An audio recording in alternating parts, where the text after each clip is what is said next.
if we start? Okay, thank you. Great. Good morning, everyone. Welcome to our Housing, Land Use, Environment, and Transportation Committee meeting for August 20th. I'd like to call the meeting to order at 10:13 a.m. I'm Margaret Abekoga, Chair of the committee, here with my Vice Chair, Supervisor Arenas. With that, do I need to do my, we'll do the roll call, I guess? Yes, thank you. Vice Chairperson Arenas. Here. Chairperson Abekoga. Here. I'm sorry. I'm here too. You have a quorum. My bad. Thank you. I have a quick PSA. If you could please turn off or mute all electronic devices, including cell phones that may interrupt the meeting at this time. Would appreciate that. And we'll go to item 2, which is public comment.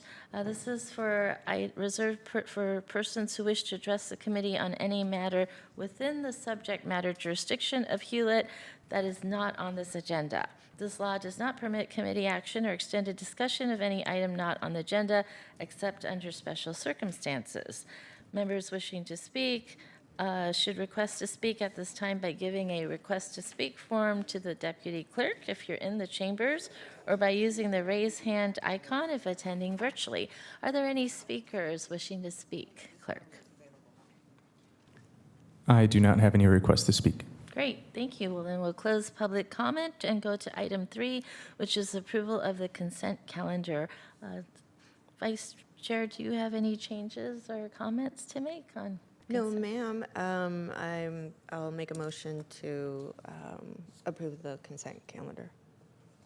Great, thank you, and I will second that. I'm sorry, actually, if I could, I wanted to ask if we could have items 5 and 6 from the Office of Sustainability heard concurrently. Would that be all right with you, Vice Chair? Perfect. Yes, I'll make that motion to approve the consent calendar and 5, 6 to be heard concurrently. Great, thank you. And I will second that motion. Any members of the public wishing to speak on consent? We do not have any requests to speak. Will you take a roll call vote, please? Vice Chairperson Arenas Yes. and Chairperson Abekoga. Aye. That passes. Thank you so much. We'll go to the regular agenda. Our first item, item 4, is to receive a report from the Planning Commission fiscal year 2026-27 annual work plan and forward to the Board of Supervisors for consideration. I'd like to welcome Chairperson Jean Cohen.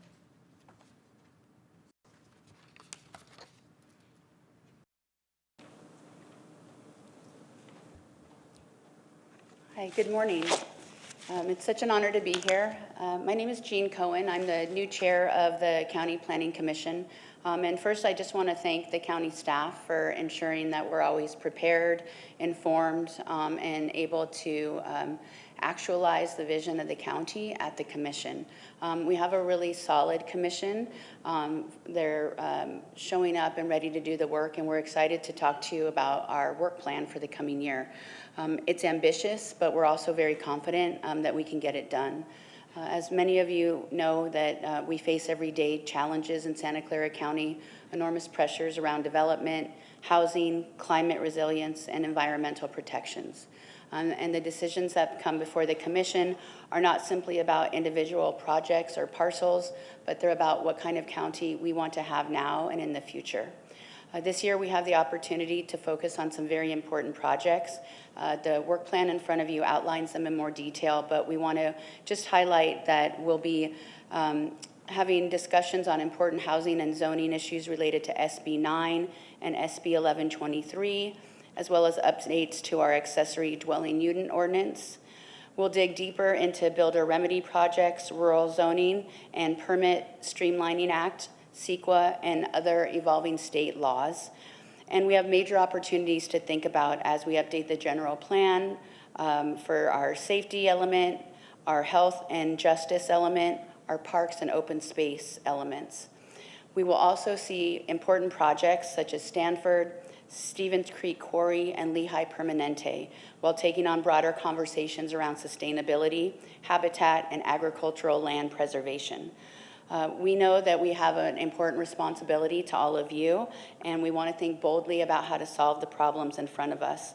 We have tremendous expertise among the commissioners and especially among the staff, and we thank you so much for the work that we can all accomplish together, and your trust in the commission to get it done. We look forward to working with you for the next year and accomplishing these goals, and I'm sure that Jacqueline can answer any questions. All right, thank you so much. Thank you so much, Chair. I'll go to, did you have some comments you'd like to make? I'll go to public comment. Are there any members of the public wishing to speak? We do not have any requests to speak. Great, thank you. Vice Chair, do you have any comments or questions? No.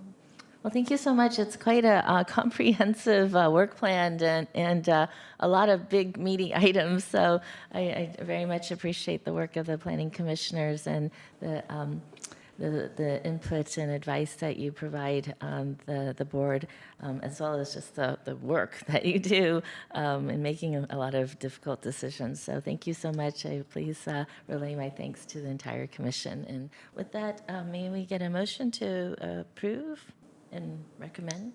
So I'm be- sorry. I'm Is it sorry? receiving the report? Oh, I'm sorry. Is I my- thought you weren't finished. Yes, I'll make the motion to receive the report. Thank you. Great, thank you. And I'll second that. I'm sorry, I do have to ask that we include forwarding the report. I'm sorry, and forwarding the report. Thank you very much. With that, Vice Chairperson Arenas Yes. and Chairperson Abekoga, Aye. that passes. Great, thank you so much. And then we will now move on to items 5 and 6, which we will hear together, which are reports from the Office of Sustainability and Resilience regarding sustainability achievements, progress on the Sustainability Master Plan goals. And 6 is about the urban forest master plan. Welcome, thank you.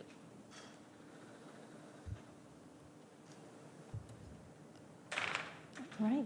Good morning, Chair Abekoga, Vice Chair Arenas, and committee members. My name is Casey Hill. I'm the Director of the County Office of Sustainability and Resilience. And joining me today is Brent Johnson, Kyle Piskowski from our Integrated Natural Resource Management team, as well as Janani Chandrasekhar, who is our Climate Mitigation Lead, Sustainability, or Senior Management Analyst. And then available on Zoom, if needed, are Greg Beverlin and Shruti Gopinathan from our Facilities and Fleet team. We have a very brief presentation. We're going to keep it to time so that we can get through your very full agenda. And I want to just start with a little bit of context for 2025. This is our annual sustainability report. And in 2025, we saw some really unprecedented federal rollbacks. This was H.R. 1, of course, and a wave of executive actions that really dismantled some key provisions of the Inflation Reduction Act, disproportionately stripped financial resources from local governments, and severely impacted low-income and frontline communities.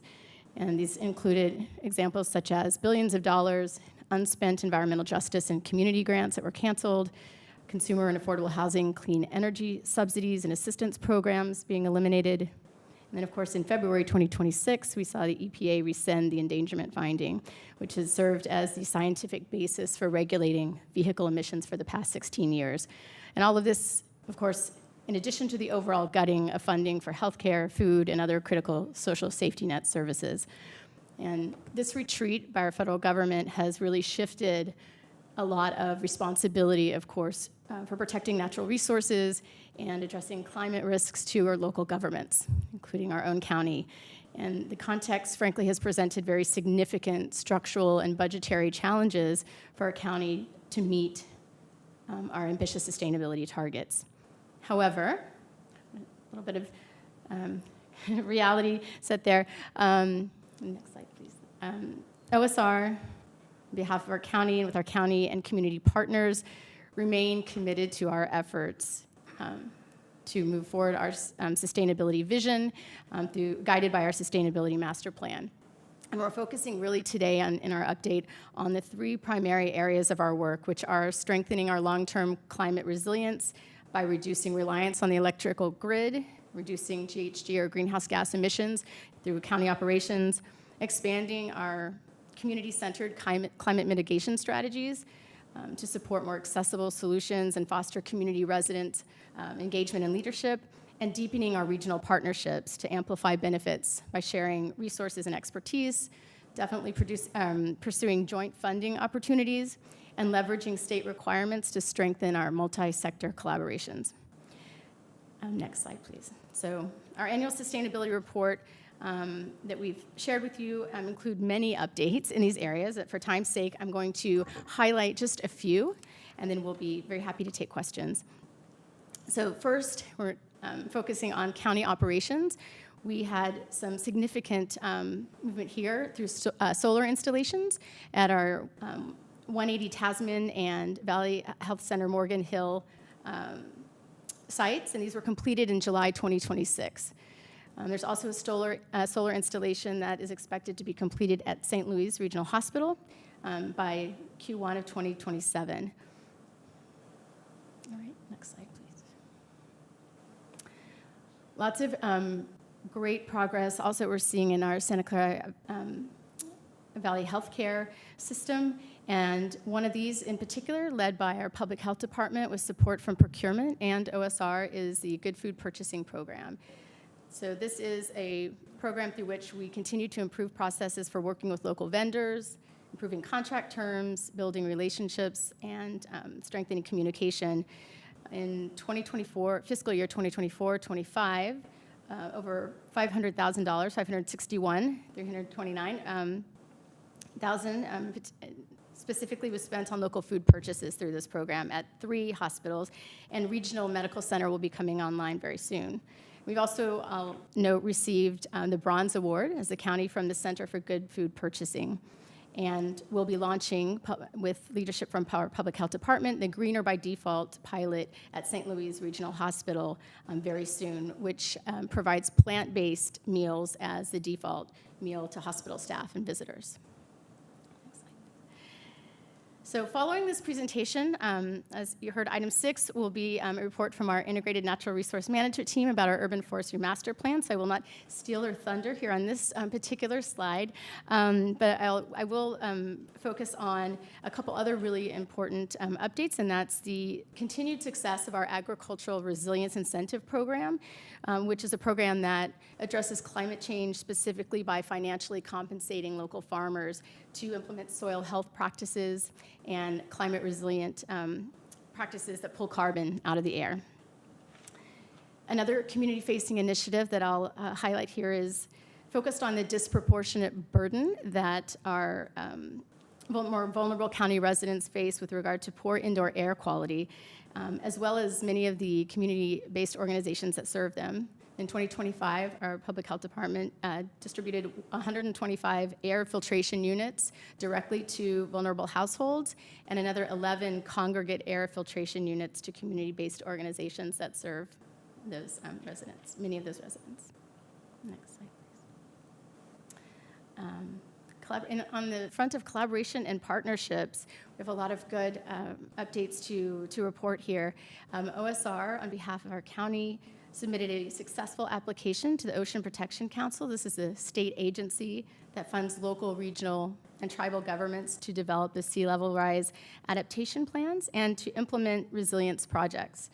So our collaborative efforts through OSR as lead for our Santa Clara County Climate Collaborative and our associated sea level rise work group resulted in a $2.6 million award that will be used to develop a multi-jurisdictional plan that complies with the state-mandated shoreline resilience planning, and most importantly, prepares our county and our region for significant implementation funding for those projects. And I'll add, on the note of the Climate Collaborative, which we're very proud to say has had many successes over the past few years, also launched the Resilience Hub work group. And this is a work group that brings together local jurisdictions as well as community partners to align strategies, to center our frontline communities, and to seek funding for community-serving facilities. And these are facilities that specifically are meant to strengthen resilience before, during, and after climate emergencies. Now, OSR is working on 2 funding proposals that are related to resilience hubs in San Jose and in South County. With that, I will close, and we're happy to take questions from the committee. Great, thank you. Can we take public comment on this item? Yes, it can be taken concurrently if you'd like. Okay. I do not have any requests to speak for 5 or 6. Okay, perfect. Thank you. Vice Chair, do you have any questions or comments? Yes, absolutely.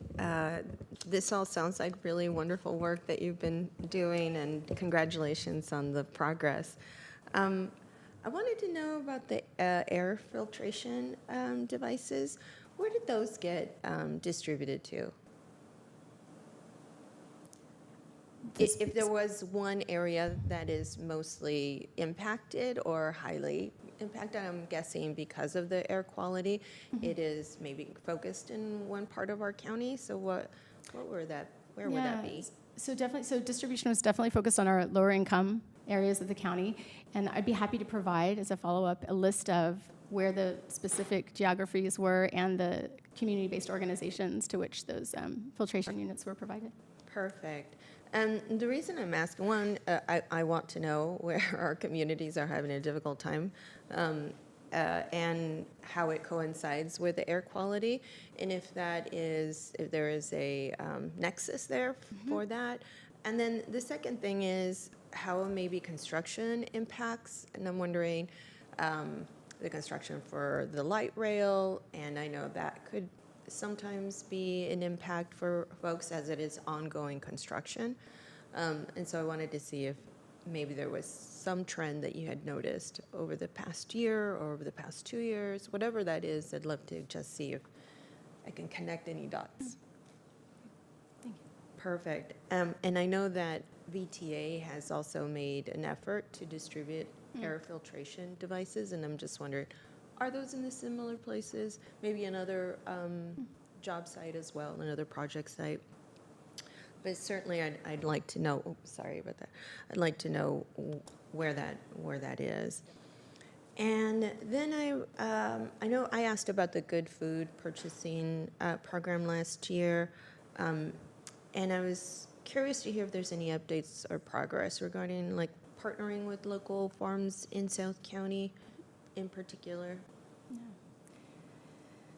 Yes, thank you for the question, Vice Chair Arenas. There is definitely progress that's being made where there's actually a working group as part of our sustainable purchasing policy, subset of that group that is focused specifically on the Good Food Purchasing program and are considering what alignment there might be with efforts such as the asset and economic development work at the fairgrounds for the regional food hub pilot, for one, but also just understanding from procurement where there might be particular areas of improvement and alignment with the smaller vendors that we want to connect with. It can be challenging for small food producers and farms to work with larger institutions, and so we're really taking the time as a work group to dig into what some of those challenges and opportunities are for improvement. Okay, I'd love to figure out offline with you what that is, and if there's any particular obstacles that South County is facing.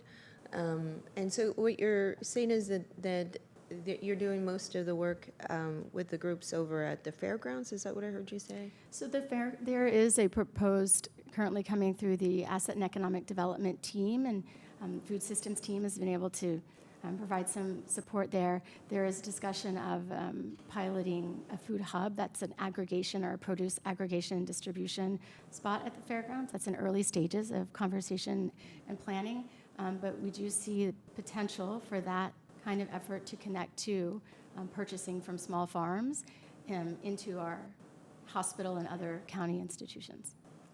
And I guess I'm wondering, and Sylvia, maybe you can add to this, but I'm wondering, one, why was the fairgrounds a target, and what contributed? What are the factors that contributed to that selection? And does it also line up with where we know there's a desert in terms of food? So I'd love to learn more about that. We will provide more information that you've requested. And I wanted to understand, though, with a proposed food hub at the fairgrounds, is there the opportunity to connect with South County farms that then would provide the food at that location? Absolutely. Yeah. Okay. There have been, which we'll share with you as well, there have been a couple of great, there's a feasibility study, a food hub feasibility study that's been completed. It's called out in the county's ag plan, as well as other documents, and we'd be happy to share those with you. But connecting with South County farms would be absolutely one of the priorities of a regional food hub. And is that already taking place, or is that a discussion that is yet to be had? Discussion that's emerging and, yeah, early Got it. stages. Okay. I appreciate that. Obviously, I'm invested in, and I love that there's opportunities in the east side. Obviously, there's some food deserts and throughout all of our county, and so I'd just like for us to take a look at what those are and ensure that we are actually targeting those deserts, and then also tapping into the resources that we have. And I know that this is probably, I'm singing to the choir here, but I'm just going to have to say it in order for me to feel better about representing my area. Okay, so I'm going to move on just a bit. I'm sorry. If I may, I'm sorry, I through the wanted to chair. invite the public health director, so she has more information in terms of this topic in South County, if that's all right with you. Perfect.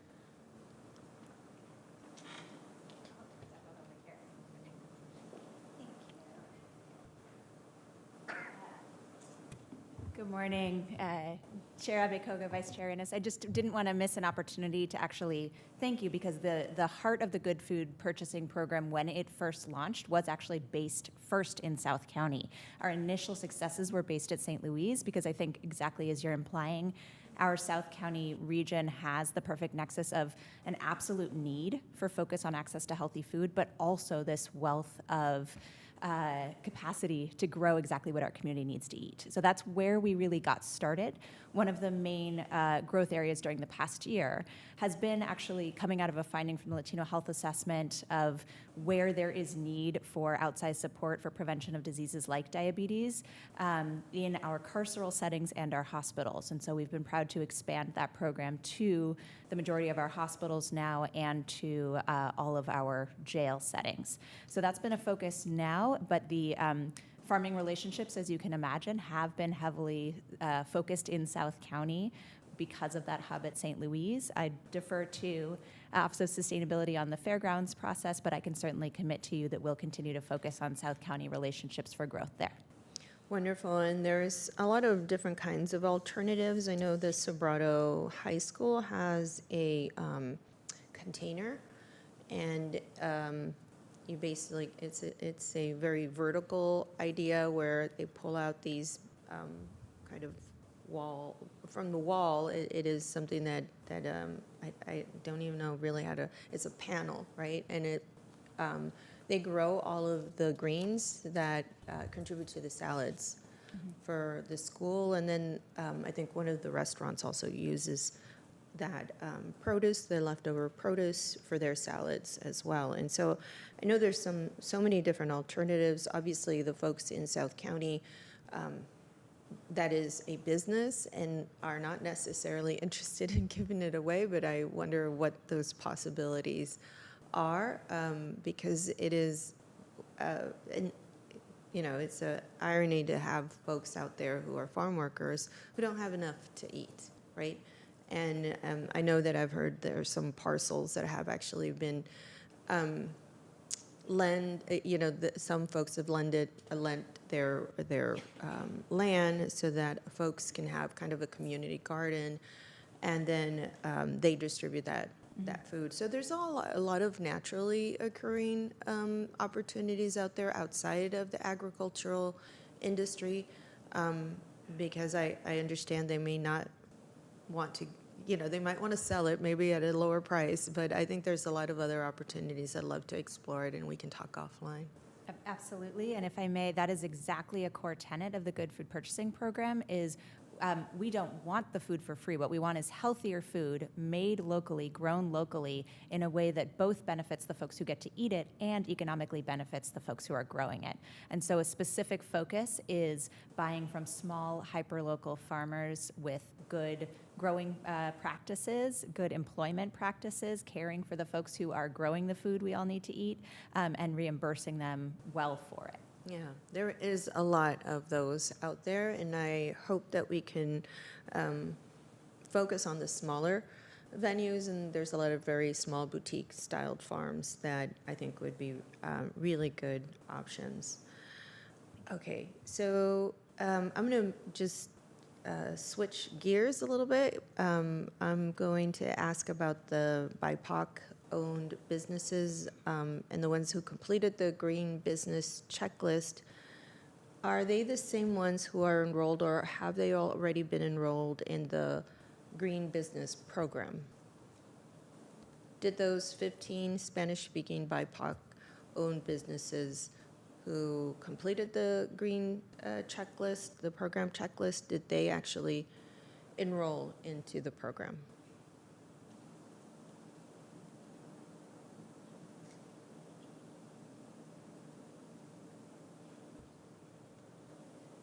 Thank you for the question, Chairperson Reyes. We'll have to check and make sure that we're giving you very specific and accurate information on that, because I'm not sure I can answer it right now.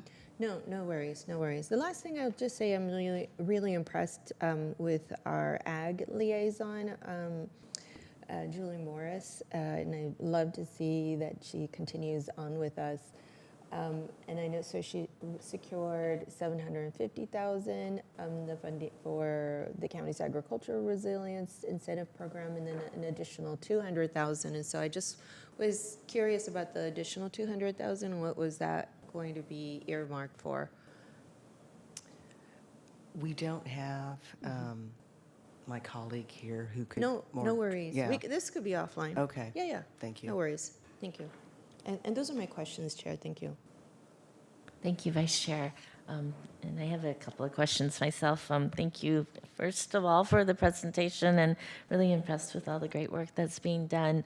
Talking about air filtration and clean air, when I was on the Air Quality Management Board, we had started a clean air center program to provide some funding for areas that were interested in creating like a center for wildfires, basically, for smoke. And I was looking online, and there's contacts for each of the counties, but I didn't see one for our county. I was just wondering if we're part of that, participating in that program.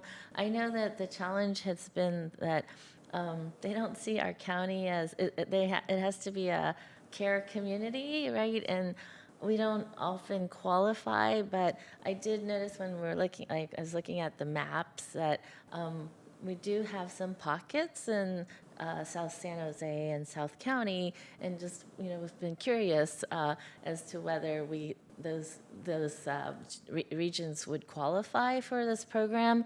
And they use Cal EnviroScreen, and there's an effort to actually update or amend the Cal EnviroScreen to make it much more specific. So hopefully, like we should qualify, right? But just wondering if what your interactions have been, and if you have a sense of where if we might have an opportunity to participate in that program.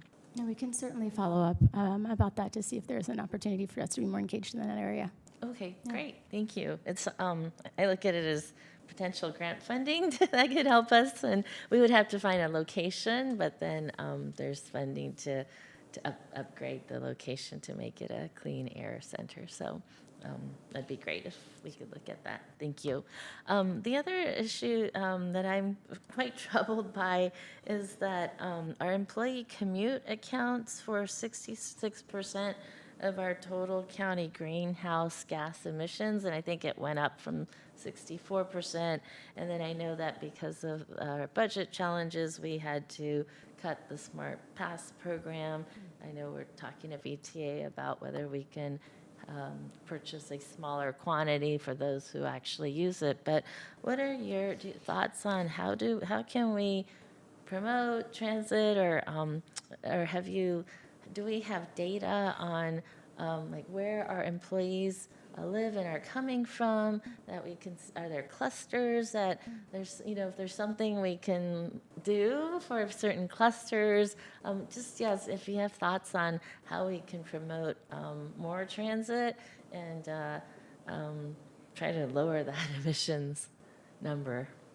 Sure, thank you for the question. We do, through our employee commute survey, we do have some general information about the length of commute for county employees, and the length of commute has overall Expanded. has grown. Yeah, it's county employees are traveling farther to come to work overall, and we have added employees to our total number of employees, both of which have impacted the greenhouse gas emissions from employee commute, and I think.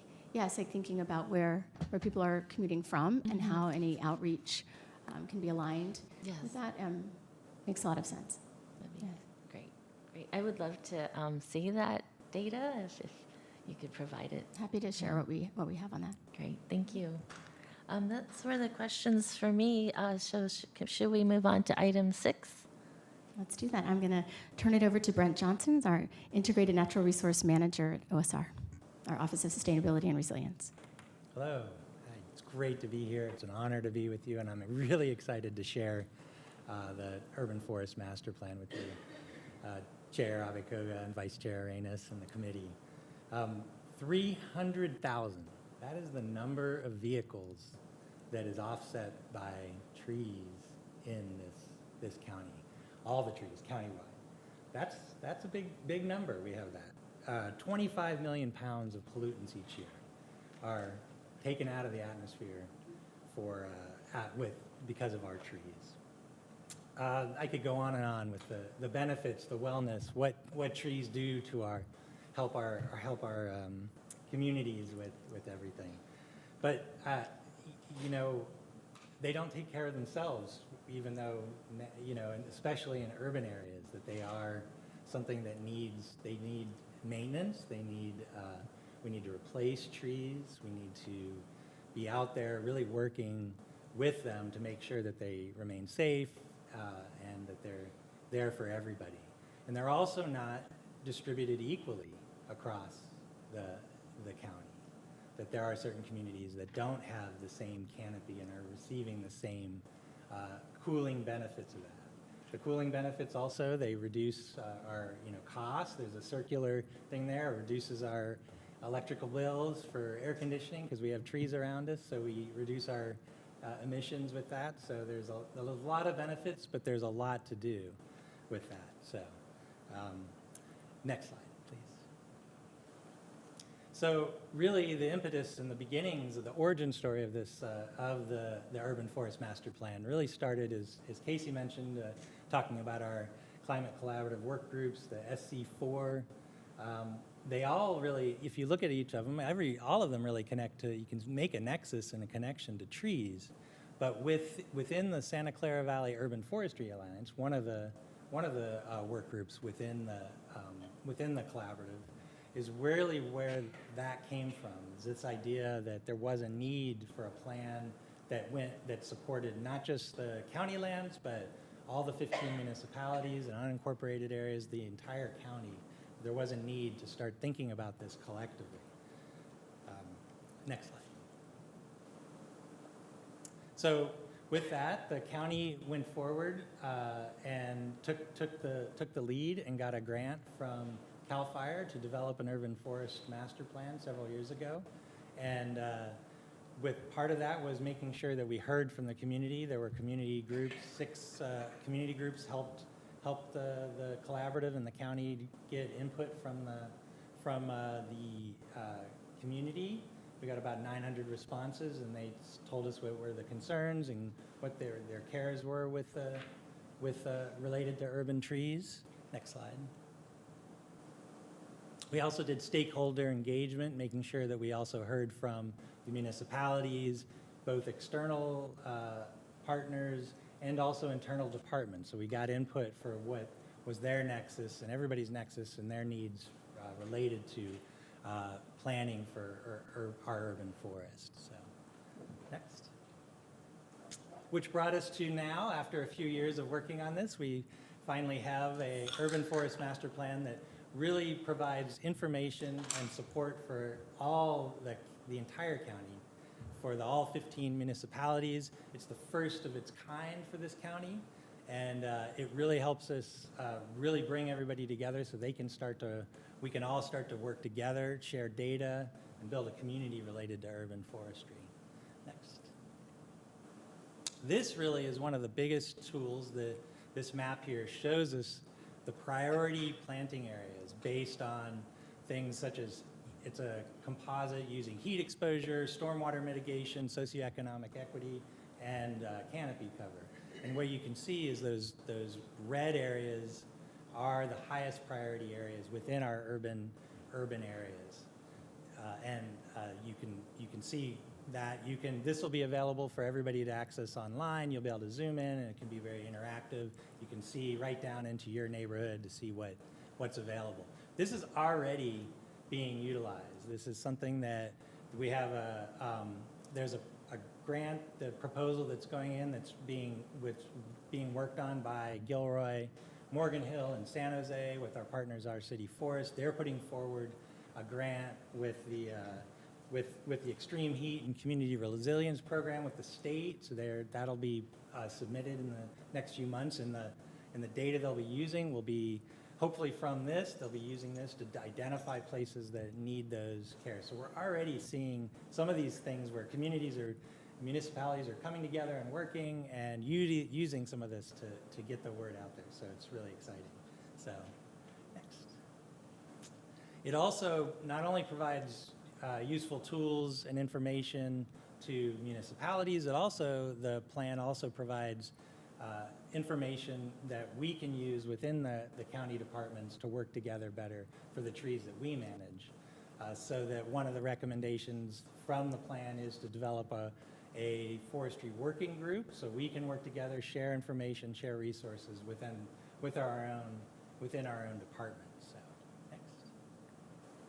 And it also provides lots of other tools. In addition to the plan, we also got from this is an ordinance roadmap that municipalities can use to update or develop their ordinance related to tree preservation.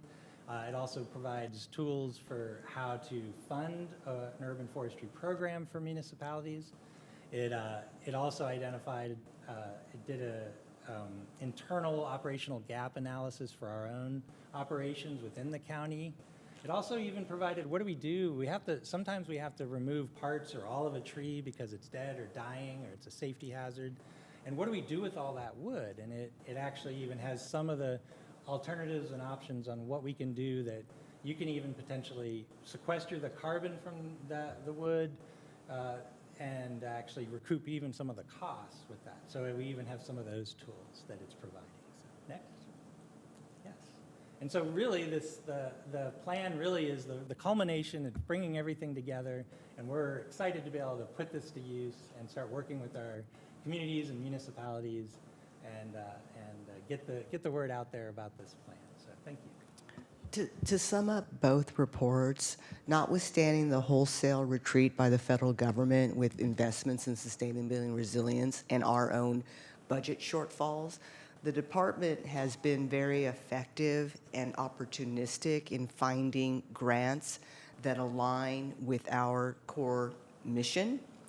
And, as you saw with the Urban Forestry Master Plan, we're taking regional leadership. And so with this, we're providing a tool for everyone so that with the limited dollars we have, we invest it smartly and align with the principle, as you saw with the overlay with respect to the equity component. So I feel, very positive about the work of the office because we are bringing money into the county and making important investments. So we are available to respond to any questions on this report. Great. Thank you so much for the presentation. Vice Chair, do you have any questions or comments? Yes, thank you so much. I was really surprised about the red heat map and how red it is in South County. kind of didn't think that way because there's so much open space, and I thought there was, maybe that would mitigate it, but it doesn't mean that, obviously it's agricultural. There's more purpose to agricultural intent with those open spaces than creating canopies. Although we had I think the most county parks in the county. So, anyways, all those things, it kind of just, I didn't think, I was surprised.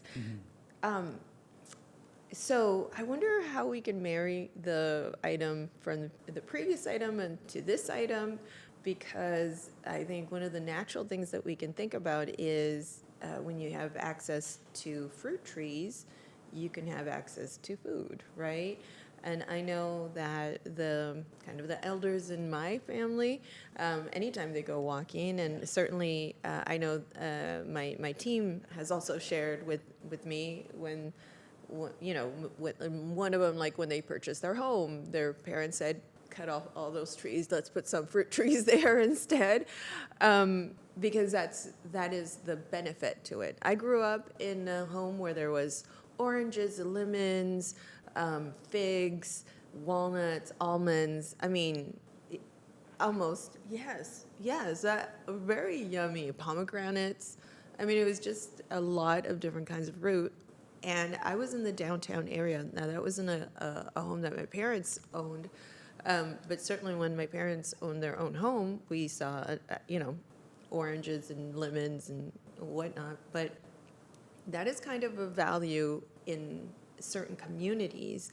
And I know I just visited somebody's home, and they had this very exotic fruit. I only know the name in Spanish is maracuyá. And it is absolutely delicious, and it's very exotic, but I know it's more predominant like in tropical areas, and so some parts of Latin America and Mexico and maybe Asian countries value it more. And if you don't know it, you don't recognize it, you're not gonna want it, right? I just think that there's a great opportunity, and I know that there probably is some concern about care for the fruit trees. Just like you mentioned, there needs to be some care for the trees. They don't grow themselves, but most of them can, right, without any interaction from us. I just wonder, how can we marry these two things? Because it is a concern when some kids, and I've had this, don't know that oranges don't come from concentrate, the thing that's in the fridge and the freezer, but it's an orange on the orange tree, right? Oh, oranges come from the fridge, right? Not from a tree. So is there an opportunity for us to kind of marry these two things? I think so. I think it's one of the advantages of us, that the urban forest and the natural resources program is integrated into the Office of Sustainability and Resilience, because there are those kinds of overlaps that we can have those discussions and really think about what trees, and where they're appropriate, of course, where we can bring those two needs, and you get a win-win from some of those ideas. So I think it's a great idea, and I think there are opportunities. Let me tell you, avocado trees, we also had avocado trees. Yeah.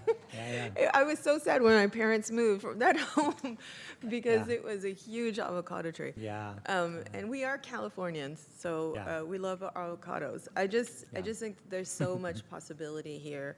Yeah. The next thing that I think that there's an opportunity for us to do is to also provide education around not surrounding the trees, but how to maintain trees, and then also the fruit trees, right? So that people don't give up on them. Probably people like me who might give up on some of our fruit trees. I have fruit trees at home myself, but I can't get to them because the squirrels will get to them.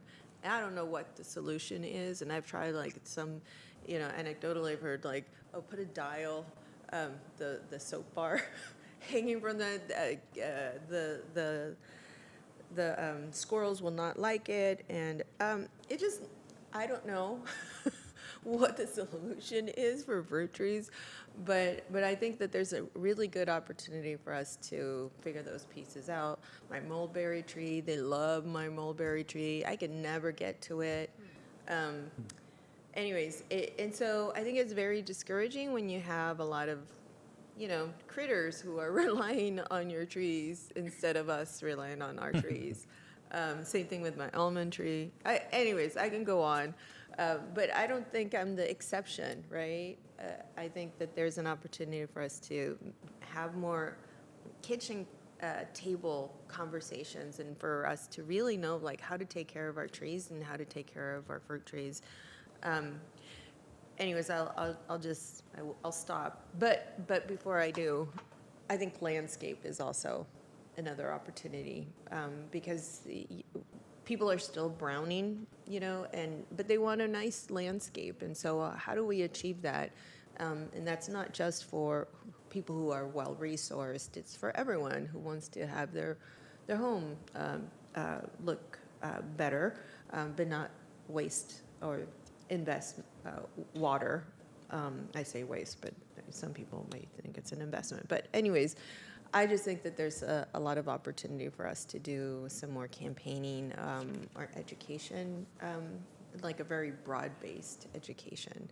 And not specifically, because I know there might be some classes, but people look for those. And those folks who may not be as well-resourced don't have the time to look for a class and go to a class. But if we have a more larger campaign around it, maybe this is where public health comes in also to help out. But anyways, just ideas. Would love to hear what your thoughts are. Yeah, those are great ideas. That has been a part of, even prior to the plan, that the Urban Forest Program and Natural Resource Management here has put forward, supported education and training programs for the community through some of our partners like Canopy, to provide some of that, exactly that. I mean, you're totally right that taking care of the trees, especially early on, can pay dividends for 40 years. So, and we're lucky in the Office of Sustainability and Resilience to have a master arborist working with us, Kyle here. So we actually have someone who can help us, if not do the trainings directly, can really make sure that they are getting the right information, the right instructors. And so we have that skilled team here with us in OSR, so it's really exciting. So it sounds like we just need to distribute information or figure out how to distribute it. And I'm thinking, like, for the homeowners, we all get a utility bill. We can work with the different service providers so that there's some insert in there about, have you thought about a fruit tree? I don't know.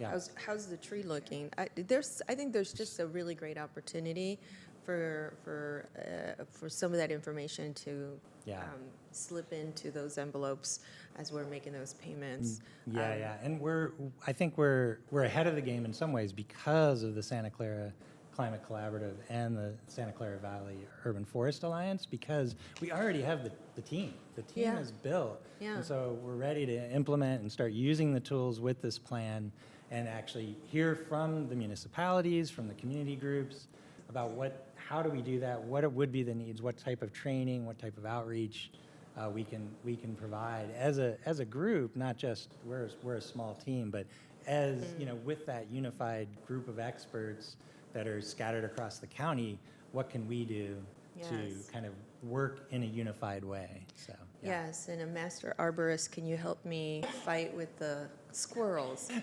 Because always squirrels, yes. oh, I'm sure there's other critters, but I'm like. Yeah. Anyways, I would love to one day eat my own mulberry or almonds. I don't know, whatever, one of those two. But I'm sure I'm not the only ones. Yeah.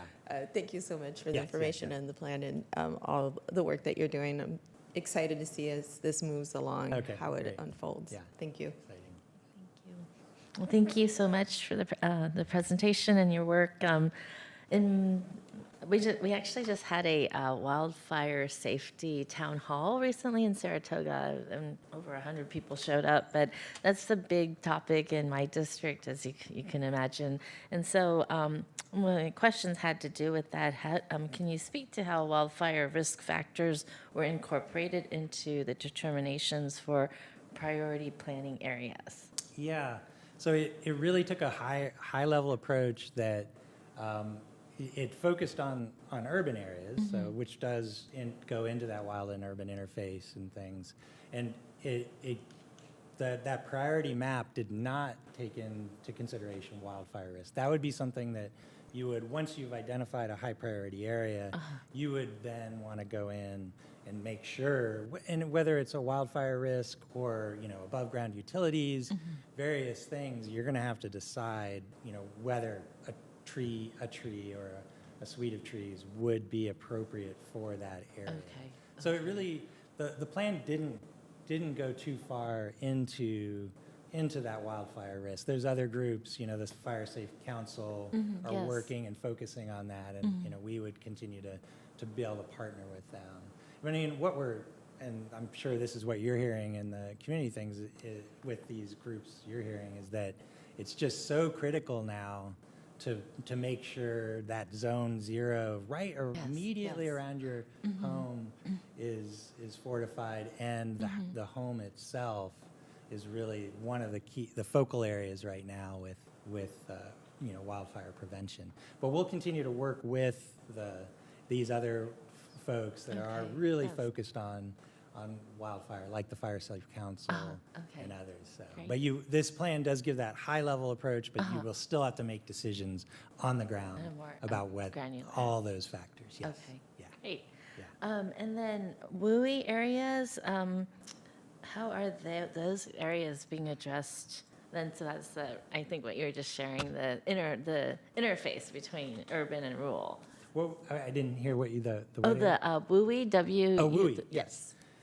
Yes, so those would be, if they would also, there is a few pages in the plan that does address the unique aspects of those sorts of areas that, again, are just, they need to be, other factors need to be considered when you're making decisions within those areas. But again, that larger priority planting map would just tell you, hey, you should consider planting here. It has a lower canopy, but there's extreme heat here, and it has issues, it has disadvantaged communities and so forth. But then once you get there, you would want to make those decisions to make sure that you're not, increasing wildfire risk with those things for sure. So each of these, this is that master plan that then specific implementation would then, you'd have to make some of those decisions on even species of trees. That makes a difference Yes. of what your wildfire risk Yeah. is. You may still be able to plant there, but maybe a different species. We're dealing with eucalyptus trees Yes, in, that might not be. those communities right yes, now. exactly. Yeah. Yeah. So, yes. Thank you. This goes back to the previous item. It's sort of a kind of a combination because it's about heat, extreme heat events. We had some interns this summer, and they did some research projects focused on seniors, and one was about extreme heat with older adults. We have a high number, and who are both vulnerable to health impacts caused by heat, and a lot of them are homebound. That's what we discovered is a lot of their challenges, whether it's food access or heat, extreme heat issues. Their ability, their mobility really impacts their ability to get assistance. It's hard to reach them through traditional marketing methods. And so I know that there was a convening done about extreme heat, and I was wondering what kind of data and strategies might have come about from that convening. Sure. Actually, we're happy to share there is from the 2025 convening, there's a follow-up 2026 extreme heat digital briefing. Oh. We're happy to share with you that has a lot of really good information That'd be in great, it, yes. and be happy to have a follow-up conversation about anything in particular from that briefing that Okay. you'd like to dig into a little bit more. That would be But that was one of the primary follow-ups, and it does include data such as heat-related deaths over a time span of 2018 to 2025, and we can definitely look for specific information about senior population. Oh, great. I appreciate that. Thank you. Those were my. Oh, actually, I have one more question.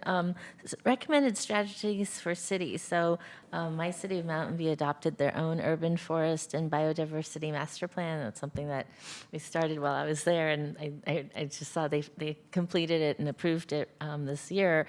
What are recommended strategies for cities to take into consideration that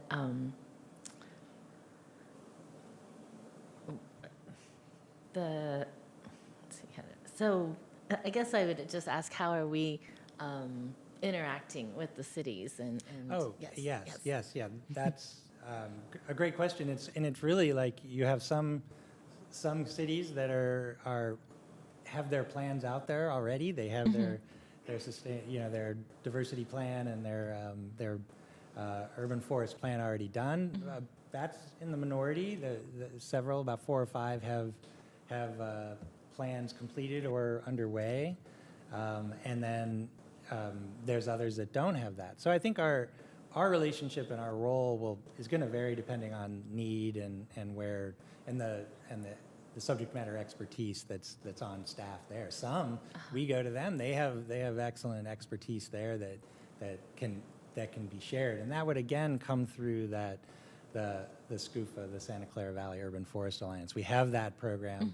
The cities are a part of that, and we're really excited to really take that to the next level with using this plan as the platform for that, and to be able to start working, continuing to work with the cities on that. So one example is that we're, is seeking funding. So that yes. extreme heat and community resilience one where we see Gilroy and Morgan Hill and San Jose working together with some of our community partners to request funds to get trees into the ground, into those high priority areas is part of that. So we're seeing that come together through, in part because of this, the Santa Clara Climate Collaborative. So yeah, I think it's going to vary to each according to their need. We'll be there and can support as that, and be able to share with amongst each other what others have learned too. So yeah, Great.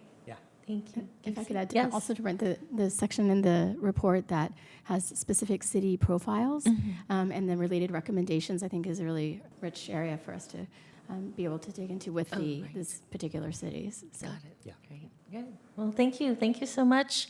With that, may I get a motion to approve both items? Motion approved. And I'll second that. Can we get a roll call, please? Vice Chairperson Arenas Yes. and Chairperson Abicoga. Aye. That passes. Thank you. Thank you so much to all of you. We will go on to item 7, which is to receive the quarterly report from DPD relating to the progress on the implementation of recommendations for permitting process improvements. And do I hand that over to you, Yes. Ms. Jack? Thank you. Jacqueline Anciano, Director of Planning and Development. With me this morning is Deputy Director Stuart Patry. Deputy Director Stuart Patry, he's over our administrative division. Deputy Director and Building Official Michael Alvarez. Deputy Director and interim Deputy Director Anastasia Aziz. She represents our planning services, and Darius Hagigi from Environmental Health, from the Division of Environmental Health. Also, we have assisting us is Sean Whiteman from the County Executive Office. We are pleased to come back before you today to present the status and update on our land use and development permit process as it relates to our business model, which is people-centered services. We have made great advancement in fulfilling some of our some of the 34 recommended items from our Barry Dunn consultant that was presented to the Hewlett Committee in February of this year. We are returning to report back and to reflect some of the changes that have been made based on the comments we received from Chair Abby Koga and from Vice Chair Arenas. So next slide, please.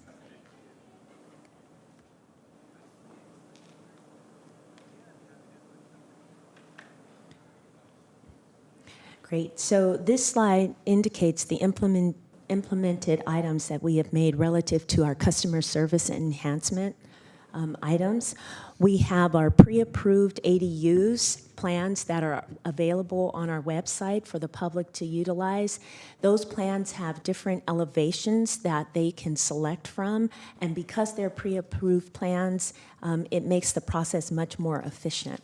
We also took our property, the comments that we received from the Hewlett Committee, and we reflected in our, what we're calling Property Explorer, but we changed the name to actually Property Information, so that it's more friendly to the public and they can access this information when they go into our public portal.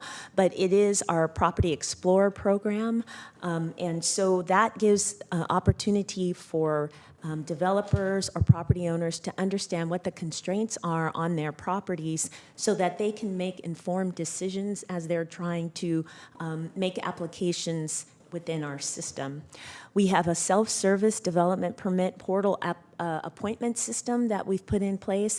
What we were trying to do with this system is there was a time when most jurisdictions were only in person with making appointments. Now we have an appointment system that better allows people to schedule their time with us. They can come still to the front counter, but they can also access our appointment system and make appointments where it works within their schedules. And then we have a minor permit program that expanded the list of qualifying residential permits that people can actually access on our public portal, trying to use technology as was recommended in February when we were having conversation with the Hewlett Committee to make ourselves more friendly to the public where they can access this information, and using verbiage that not just planning verbiage, right? So while Property Explorer is our program, Property Information, when you go into the portal and it says, how do I get information on my property, it's much more friendly for the public to use. At this point, I will turn the presentation over to Darius. One of the comments that we received in February was surrounding our sewer systems and our well systems. And so I will pivot the presentation over to Darius Hagigi, and he will speak to how we collectively, but Environmental Health, has put information together to, again, assist the public in understanding the on-site wastewater and wells. Darius? Good morning. In the coming slides, I'm going to be talking about a new planning GIS for water and wastewater limitations. We'll be talking about updates to the land use program website. It looks like we're fast forwarding. We're also updated the drinking water program webpage, and we've developed new public handouts to streamline the permit application process. So. Next slide. So this is just a snapshot. We just wanted to share a couple of snapshots of the pre-approved ADU plans, what the public portal looks like when the public accesses it, and how they can pull these plans from our website. Next slide, please. This is an example of our Property Explorer or Property Profile, or how I can get information on my property. And it gives a list. It immediately tells you whether you're in the jurisdiction of the city of San Jose or if you're in the county. It lets you know what supervisoral district you are in. Oh, what's wrong, Supervisor? I'm just really impressed. Oh. And so our GIS team is fabulous, Supervisor Arenas. So, and that's led by Stuart Patry. So we're very happy. But this information gives them information on habitat conservation plans, if they're in a state responsibility area and they might have to access fire. And so it is interactive.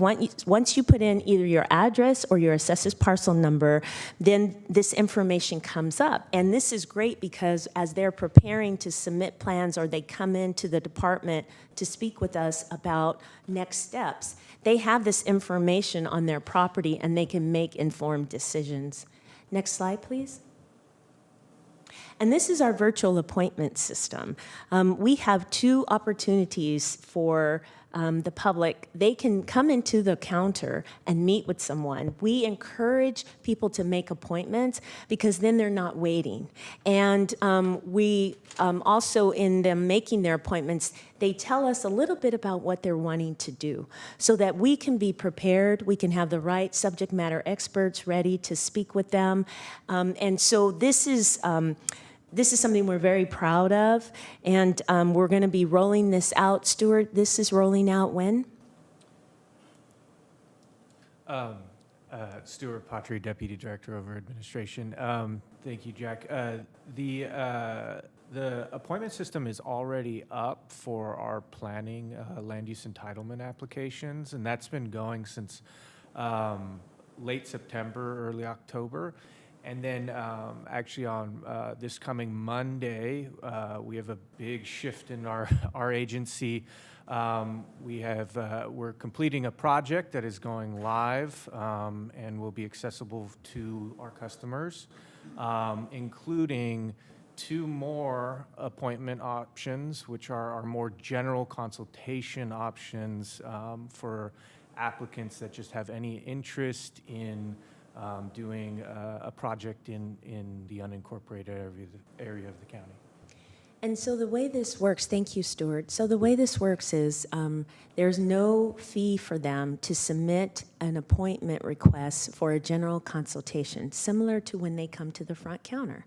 When they come into the counter, they may have an assessor's parcel number, and they may say, I would just like general zoning information so I can understand how to develop my application.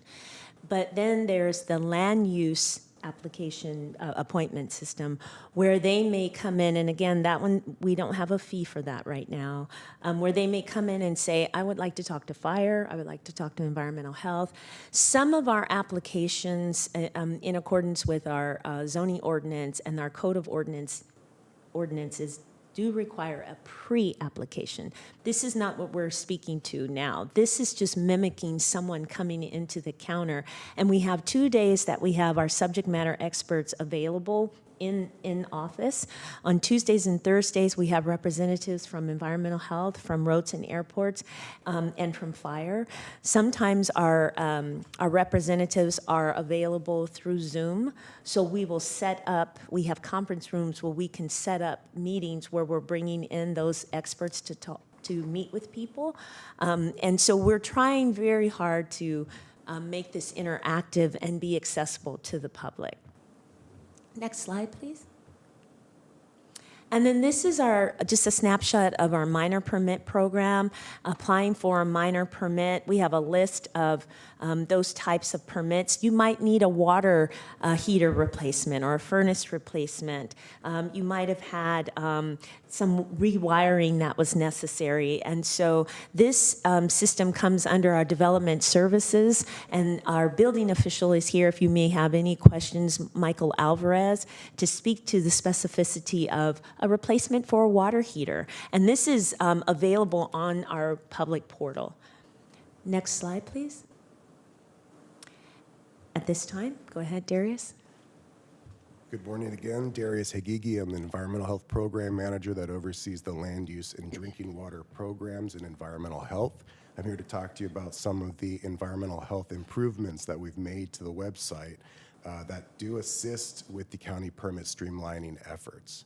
I do want to emphasize that most of the changes that we've made are intended to front load that information to the public and to provide the resources needed to streamline the application process. So starting with the on-site wastewater treatment system main website, what we've done is we've actually consolidated all the environmental health services into each of these icons that correspond to the different types of development permits that might be submitted to planning and development. What you see on the screen is icons for new development, for accessory dwelling units, emergency repairs. If you scroll down on that webpage, you would also see major building additions, minor building additions, OTS, upgrades and modifications, and septic tank abandonment. And for clarification, on-site wastewater treatment systems are also known as septic systems. Next slide, please. We've also implemented a frequently asked questions section on the main site that does offer some additional support to the public. In addition to that, we have resources that include on the main site codes and technical guidance documents, lists of septic systems to facilitate the application process, list of septic pumpers, a searchable map for assigned district specialists reviewing the project, permit process handouts that provide one-page summaries of the application requirements for each of the service types. In my personal favorite, a new planning GIS map for water and wastewater limitations. It links to a map that we did collaborate with planning on. It allows property owners and developers to enter their property address and to see what type of public water systems might be available to connect to nearby, sanitary sewer systems. If they were to develop an on-site wastewater treatment system, it allows them to see existing limitations on site, including well locations, high groundwater mapping from valley water, creeks and waterways, FEMA floodplains, and landslide hazard zones. Next slide, please. We've also made updates to the drinking water program webpage. We've consolidated the well construction applications for small private water systems, shared well systems, and state small water systems. We've added also a frequently asked questions and a resources section. Next slide, please. And we've consolidated the drinking water clearance applications. And so that's after a well is constructed, verifying that a well has the quantity and quality, the capacity and the yield to accommodate any proposed development. And so each of those sections do have resources. For the quantity, you need to have a well driller to actually conduct the yield testing. So we have a list of well drillers available. We also have a list of the private laboratories available for testing to verify potability of the water. This is all a work in progress. Next year, we do intend on implementing a new data management system for environmental health and a new public portal that will allow for streamlined applications to be entered into the system as opposed to having to be filled out and then emailed to environmental health for processing. But I wanted to give a quick thanks to Albert Batista for developing the planning GIS, Claudia Gaona for assistance with the website development, and Monica Watto for developing the public handouts. And I'm going to turn it back to Director Anciano. Thank you. Thank you, Darius. We are excited to work as a team, and we've been working probably for 1.5 years on this item with not just environmental health, but with roads and airports and with the fire department on our process improvements. Next slide, please. So this work plan, you have a copy, excuse me, you have a copy on the dais. We wanted to just point out a couple of items that, based on comments we received in February, we made changes to this work plan so that it was more easily read and understood. First, we have a key on the work plan. The gray area of this plan indicates what our formal start date and when we had begun these items. And there were 34, actually 35, but we're at 34 items now, reviewing through with Barry Dunn the implementation and completion of their recommendations. And this work plan also indicates by the year. So when you see the blue, that's 2026, the purple is 2027, and the red is 2028. And then the 2029 is the orange. We tried to make this a little clearer. We are working through quarters, so our quarters are divided by January, February, March, and that's the first box in the blue. So for 2026, when you see quarter one, that's January through March. When you see quarter two, that's April through June. Quarter three is July, August, September, and then quarter four is October, November, and December. And it runs that way by the year in this plan. And then we have the key that explains that on the side. So when you're looking at our recommendations, you're looking at the prioritization, we are showing a timeline and a schedule for completion in our work plan. Now, this is, as Darius said, a work in progress because as legislation is approved, we have to pivot. And I'll give you an example of where we've had to do that. Assembly Bill 2284 caused us to have to pivot relative to development services where 2234, that became effective in January of 2024, where we had to review our building permits within a certain time frame. So while it may not seem that, or it may seem that some of these other priorities should take precedent, we have to be mindful of legislation. We have to balance those two items. And so even dealing with our ADUs, there's so many legislative changes that come within a year. And so we work very closely with our legislative team in the CEO's office to make sure that we are not compromising the county in any way. Next slide, please. And this slide is the same. We're indicating one of our the areas that we're working on, but what you have in front of you is these two slides, but it's on one page. So I just want you to know what you have. We condensed on one page relative to seeing two separate slides. Next slide, please. So with that, our next steps are we're going to continue to work on implementing the recommendations from Barry Dunn. We're working on 34 recommendations. We will continue to update our policies and procedures and prepare our training documents. We are constantly in a state of training our staff.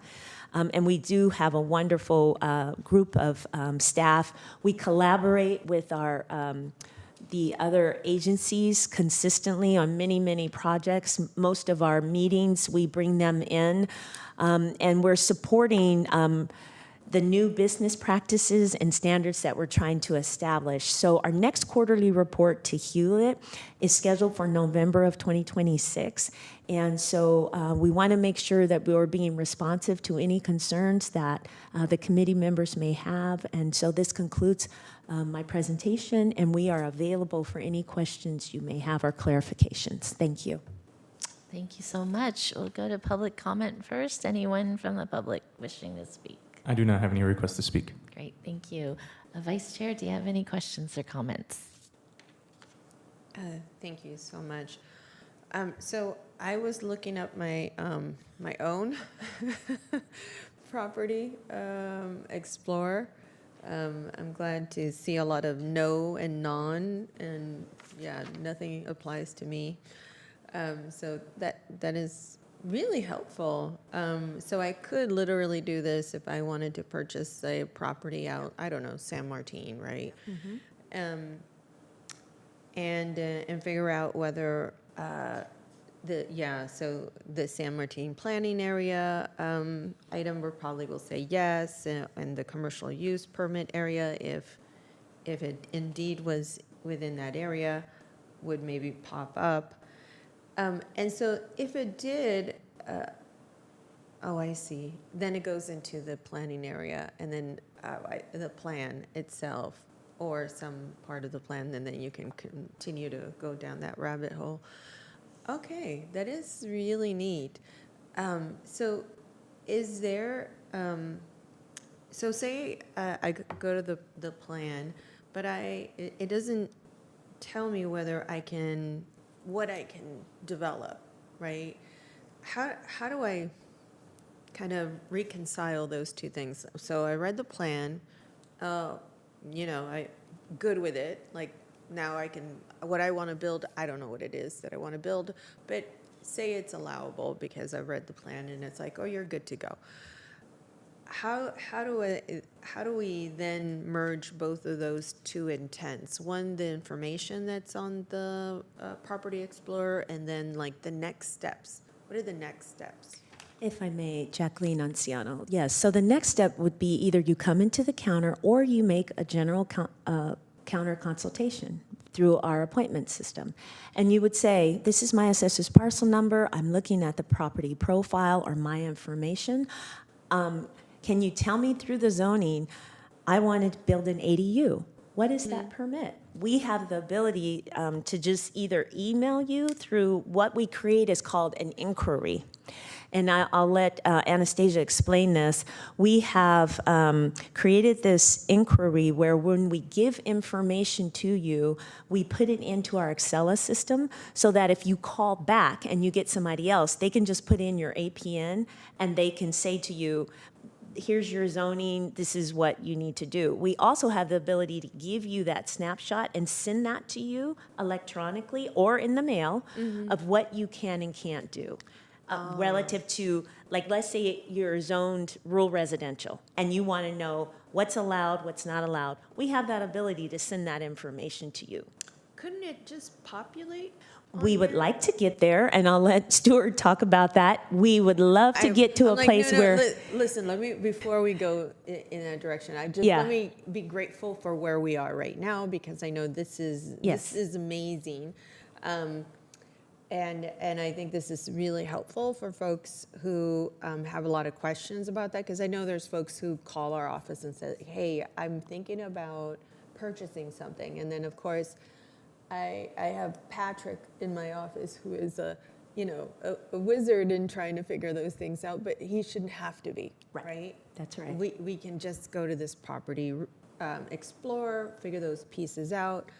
I look forward to that point where you can actually, maybe at the bottom of the property profile, if my intent is to actually build an ADU, that we have the ADU pop up somewhere there, and then I can then go there, right?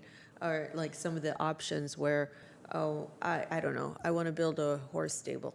I don't know what the actual category would be for that, but I know we can get creative. I know that we can't have all of the options in terms of the things that we can build or the projects that we would like to look into, but if there was something, a link Yes. that we can then go to the counter, right? So take me to the counter, and it doesn't have to coincide with anything here. It just could be a link so that I could then go, okay, this is my property profile. Now what do I do next? And we are kind of nudging them into that direction by having a link there to the counter or whatever inquiry link that we want them to go to next, right? So it's like a natural, intuitive next step for them.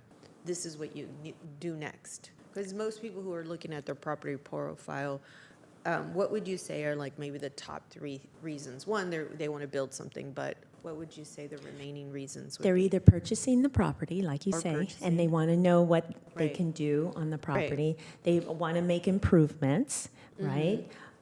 Or they're selling. And sometimes realtors who are selling want to put what the potential is on a piece of property when they're marketing it, right? One of the areas we are looking at is just what you're speaking to, how to get our zoning information in a format that it could just populate. Right now, our zoning ordinance is not laid out where it's very clear for the public to see what is allowed, what is allowed by an ASA, Sure. what is allowed by a use permit. It has a chart that has all these other places you have to go in our ordinance, and so we're working towards getting that information in a format where, just like you said, Supervisor, it could be a link that pops up and says rural residential, allowed uses, uses allowed with an ASA, uses allowed with a use permit. Yeah. Then if we can get that information clearly outlined where it's not ambiguous, you have this overlay, And that's what we're working towards. But this was our first attempt to, in our business model of people-centered services, to get this information to people so they could at least understand the constraints on their property so when they come in to talk with us, they can formulate their questions in an informed manner. Right. No, I really appreciate it. I love it. I think it's very helpful, some of the links that they have. Yeah, I'm going to stick to my purchase in San Martin. So it has the San Martin plan area link, and so I clicked into that, and then it tells me a little bit about the area, the design plan, right? And then it has a link into the design plan, which I think, I'll go into that. I didn't link into it. And so there it has all the information about the guidelines, right? What I'm just wondering is, could we, and I love the more scaffolded or layered links that you're talking about that sound a lot more sophisticated than what I'm referring to. I'm just referring to, like, if we know that people are either purchasing, improving, or selling, right?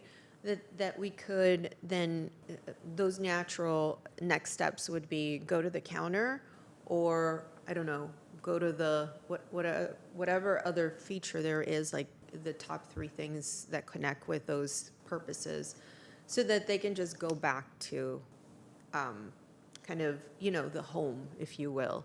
Go back to the home so that they could, the home base or the home link, or wherever we want to guide them to. Does that make sense? And we can look into that. Yeah. I see you, Harry. You are like very interested in this, because this is where Harry and I met, when you were over in the planning department. So yeah, I'm glad this is. You have a smile on your face because of this. I'm sure that this is music to your ears just as much as it is to ours. I think I would love to continue to see how this unfolds. I do have a couple of questions, and one of which was, I know that there are some things that are moving, like from one quarter to the other, or from one year to the next, and totally understand. I think you said AB 2234 had an impact because it has a timeline in terms of the review for permits within a certain time, and I think. Of course, you have to do whatever the legislation tells us to do.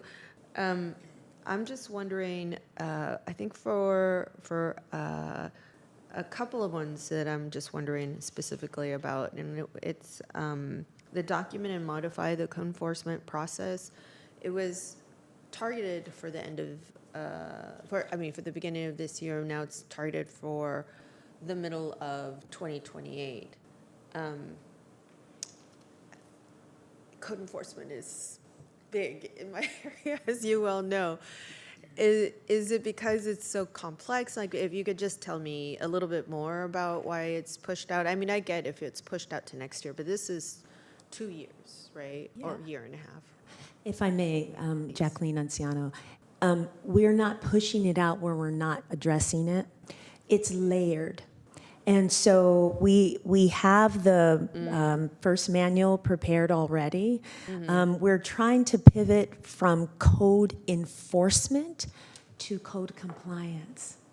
And so it's a leveled, tiered approach that we're taking. And in fact, our code enforcement program manager, Daryl, will be coming to the Planning Commission. It's part of their work plan.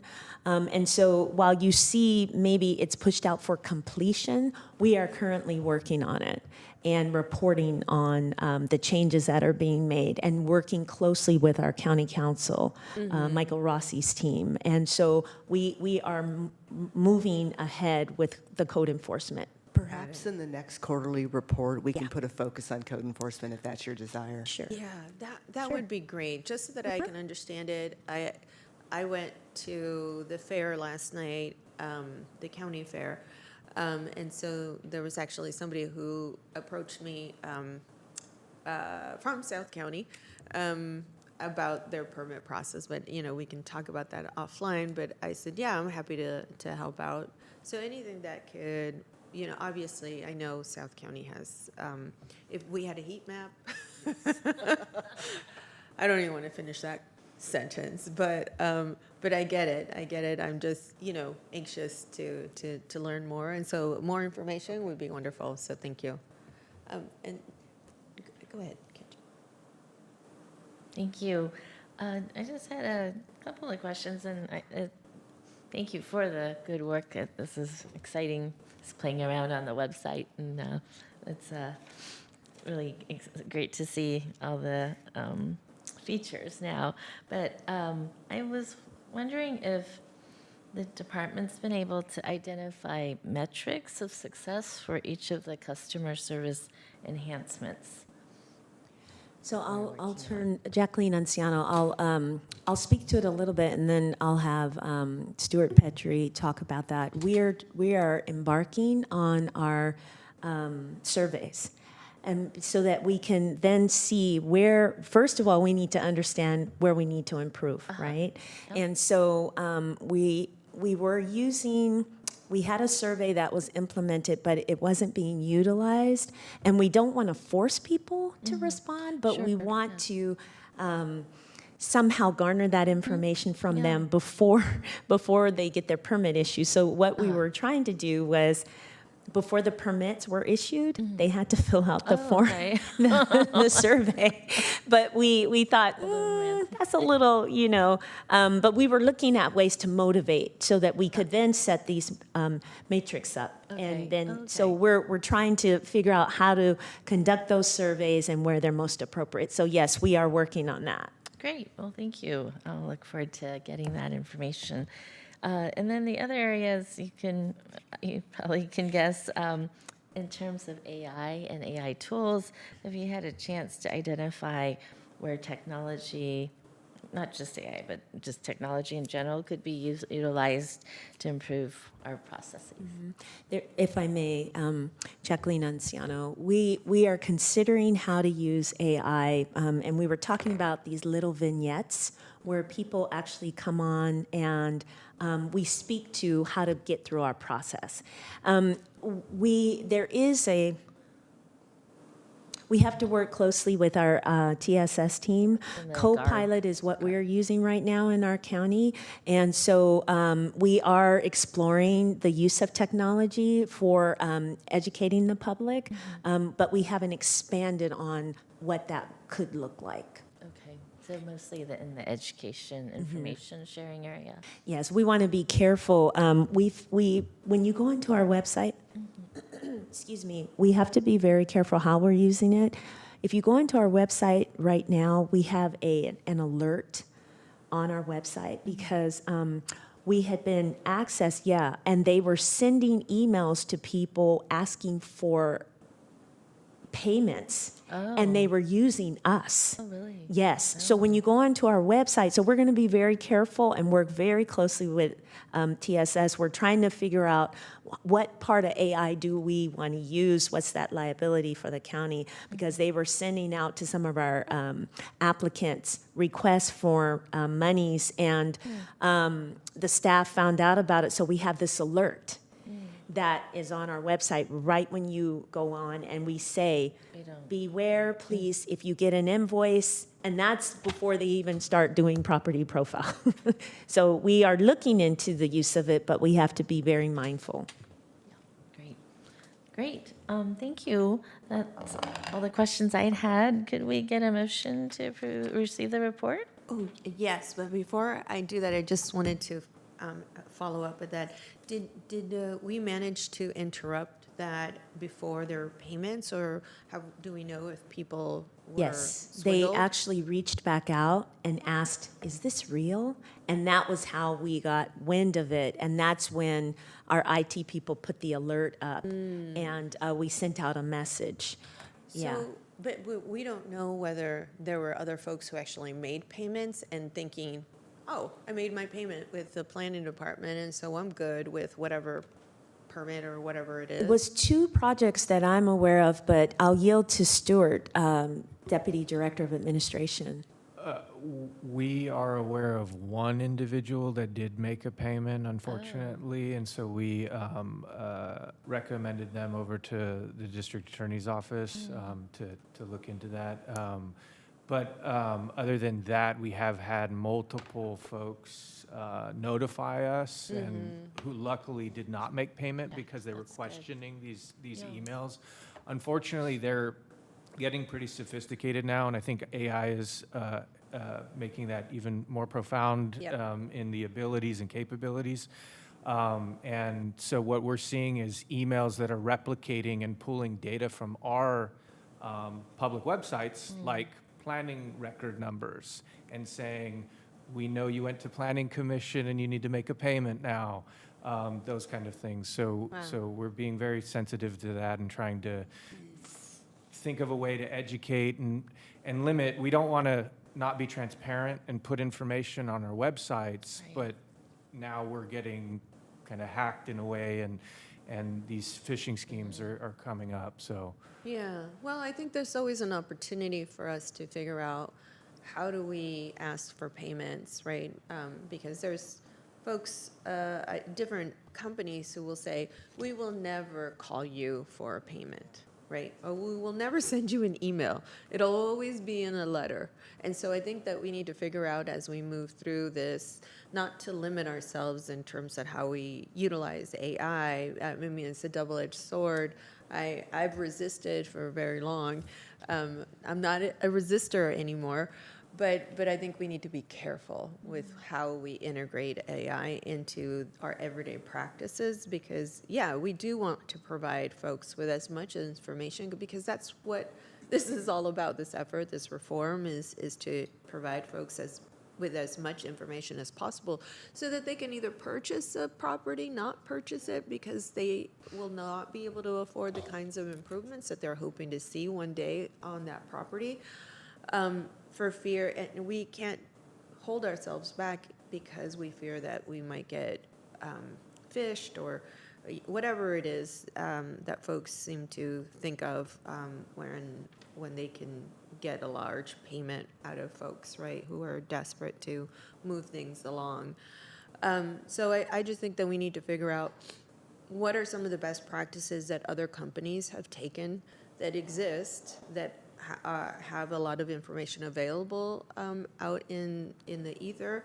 And if we decide that this is the only way that we take payments, or this is the process that we do it, then we can build in that information process from the very start, or at least in all of the web pages that we have. Please note, planning department will never send you an email for an invoice, or you will always have an invoice coming through the mail, or whatever it is that we decided is that we stick to that process, or provide the different opportunities that people can make payments, because obviously we don't want checks coming in that people can actually pay online, but that we figure out what those best practices are for other companies, because I'm sure that those folks have scammers will always take a toll on systems, but I don't want it to be detrimental to our progress, for sure. I'm really sorry about this person who got swindled, and hopefully they can recuperate, and then we can figure out how do we play a part in that so that it's not also detrimental to their whatever improvements that they were hoping to achieve, or whatever process that we're going through. And maybe we need to start thinking about when people actually are impacted that way. What is our role? Is there a fund that we can use? How do we, we don't need to bail folks out completely, but what is our responsibility, right?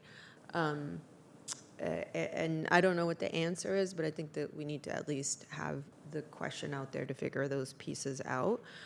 I was wondering, these are all wonderful improvements in terms of ADU programs that are pre-approved, the site-specific constraints, all of the stuff, all the web pages. How do we let folks know of all the improvements that we've done? Is there anything that we send home that are from the planning department, or like I said, the utility providers, anything that we could do to help maybe let folks know we're working on this? Have you thought about, anything that we could do so that we can allow property owners to figure out, hey, you know what? I've always been thinking about that ADU. It just hasn't really been possible. But it's kind of a bit of a reminder. And also we've improved, right? Like 2.0, whatever it is that we want to say, so that we can let folks know. That's a great suggestion. We'll take that back to our Office of Public Affairs and Public Communication and identify a work program around that to be able to push out this communication. We'll work with your offices because you all have your own channels that we can communicate.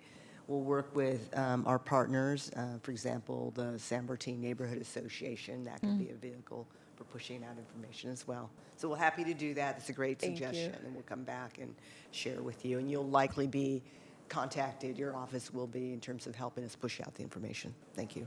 Thank you. Neighborhood associations are a perfect way to do that. But we also have, our local chambers or downtown business business associations and things of that sort, and the local jurisdictions that maybe first see our folks because they think that they're in the city limits. I'm sure that folks understand where they're at most of the time, but maybe not. Maybe they're new to the area. But I think we can start sharing a lot of our improvements. And then even with cities like Morgan Hill and Gilroy, maybe having a link over to the county. Have you seen our improvements? Or if they have the ADU program within their own planning department, but folks are, either their property is not within city limits, or for whatever reason, I mean, in some areas it's just really unclear, that we can work with other city departments to have our information out there. You just never know, right? So the more the merrier in terms of how we distribute information that makes sense for us. And just a thought, everybody pays property taxes, or at least they should. And I'm sorry, I was thinking of a case that we just heard. We could also send information through the property taxes, right? We can talk to the finance agency. It's very restrictive what they'll boy. allow, or even with the assessor. Maybe the envelope on the outside, we could just, little on the corner on the envelope. How about that? Yeah. I don't know. I'm just trying to be creative, but I'm sure that you've all gone through some of these, down some of these rabbit holes yourselves. Really appreciate all the information, and thank you so much. And I'll make a motion to approve. Great, Thank you. Looking forward to next report. Yes, thank you. And I'll second the motion. Vice Chairperson Arenas? Yes, of course. Chairperson Abekoga? Aye. That passes. Thank you. Thank you so much, everyone.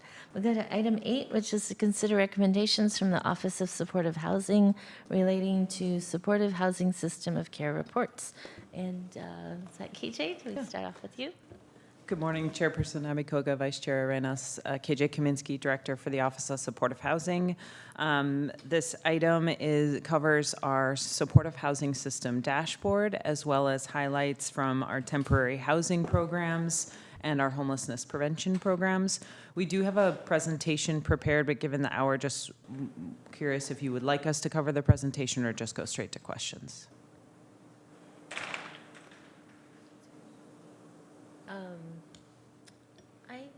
Okay with just questions.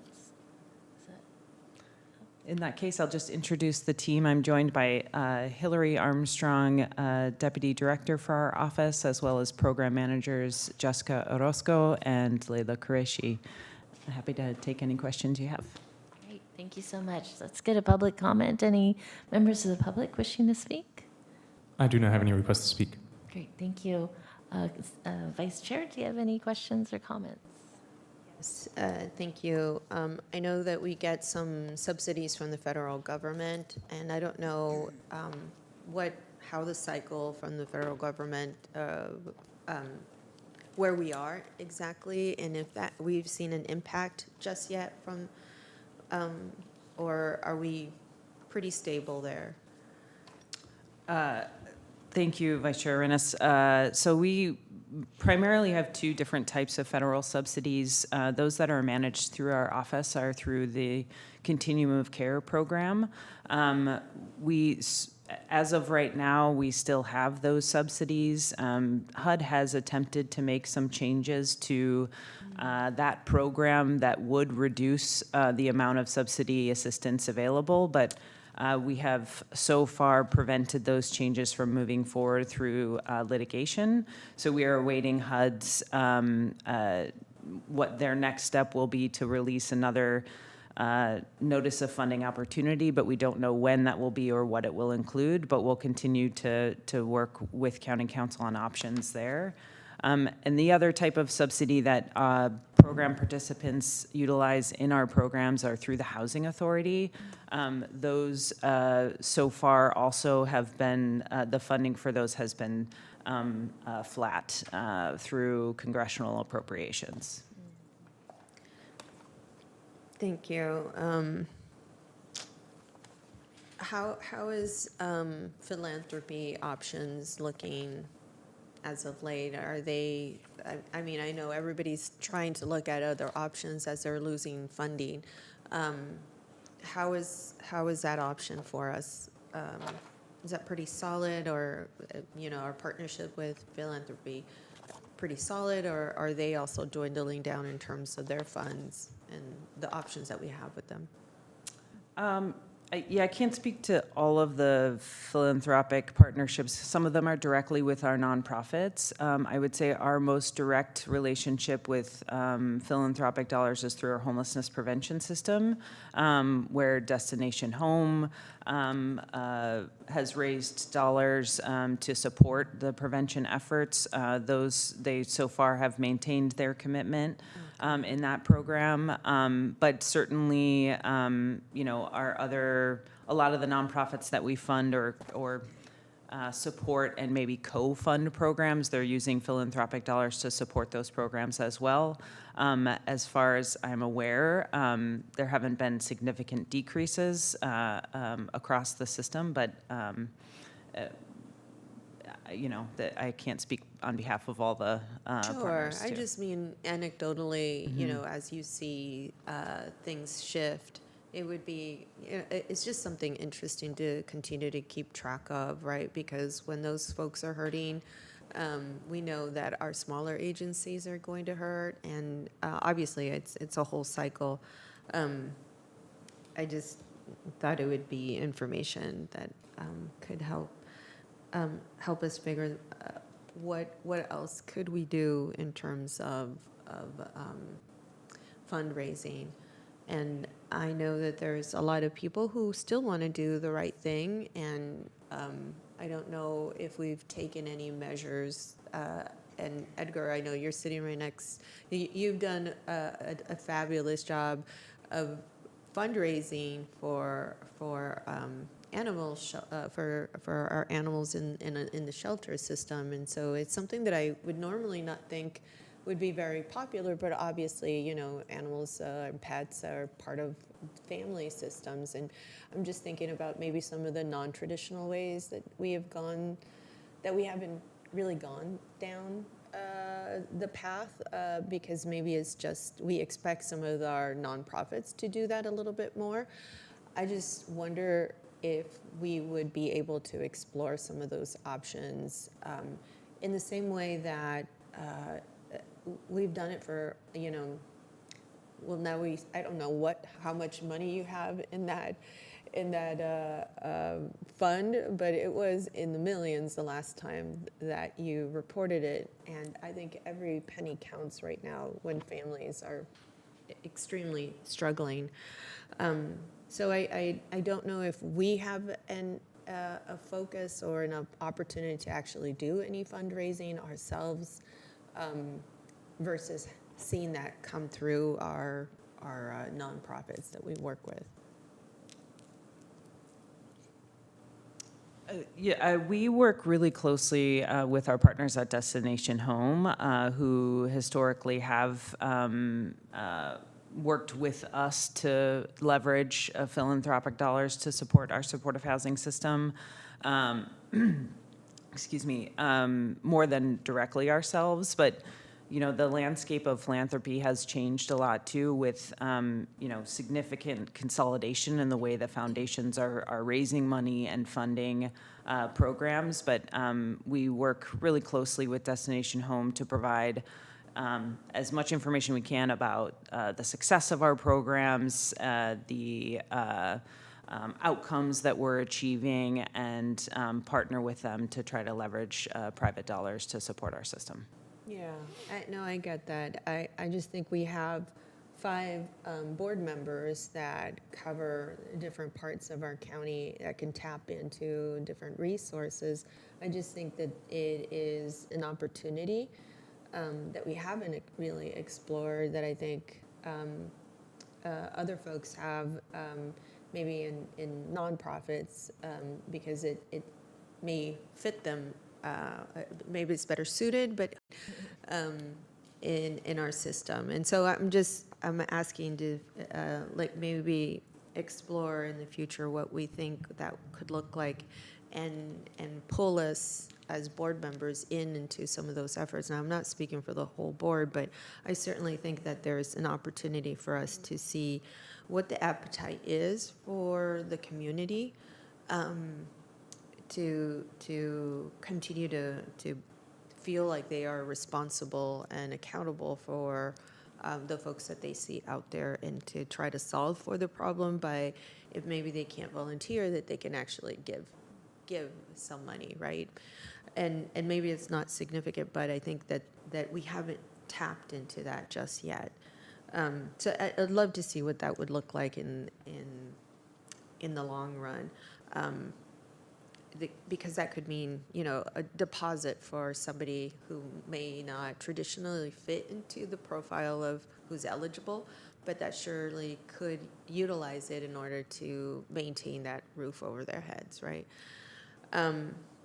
If I may, through the chair, sorry, Supervisor Arenas, Consuelo Hernandez, Deputy County Executive, I think one of the missing components of the way that we think about the role of philanthropy and the supportive housing system, and what KJ was articulating, is, we leverage the relationship with philanthropy to get them to buy in to what the supportive housing system is. Mm-hmm. And there's an advantage of having those resources be directed to the nonprofit to advance the mission of the county's supportive housing system. And just to give you a couple of examples that we don't necessarily do a great job of reporting out.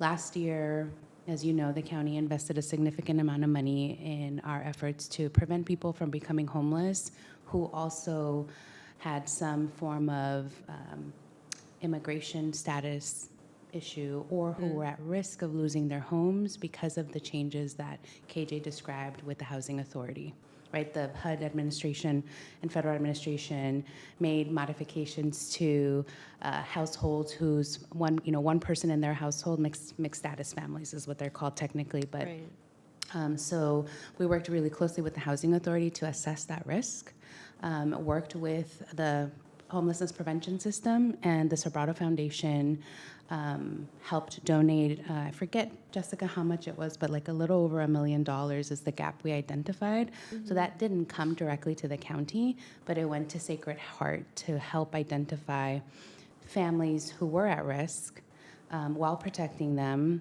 with that rental assistance needed in the event that they had to immediately vacate a housing unit. So we do Love a it. really bad job of, I know Edgar talked about the work that he does on the animal shelter side.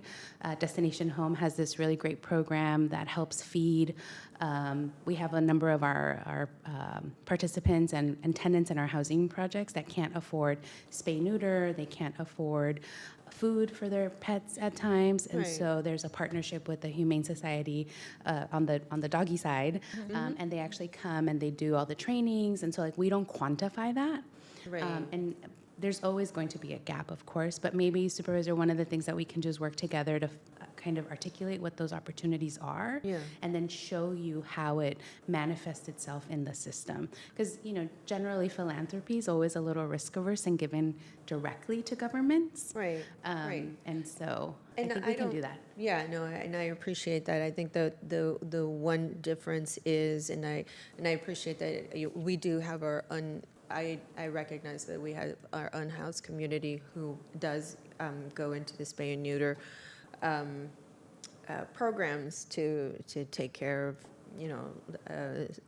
in South County, there was a particular volunteer who does this for cats, and it's very important for that person to bring in all the cats. And so then there were limits in terms of how many cats, but it's not like they own all these cats. They just want to make sure that, they don't continue to have more kittens.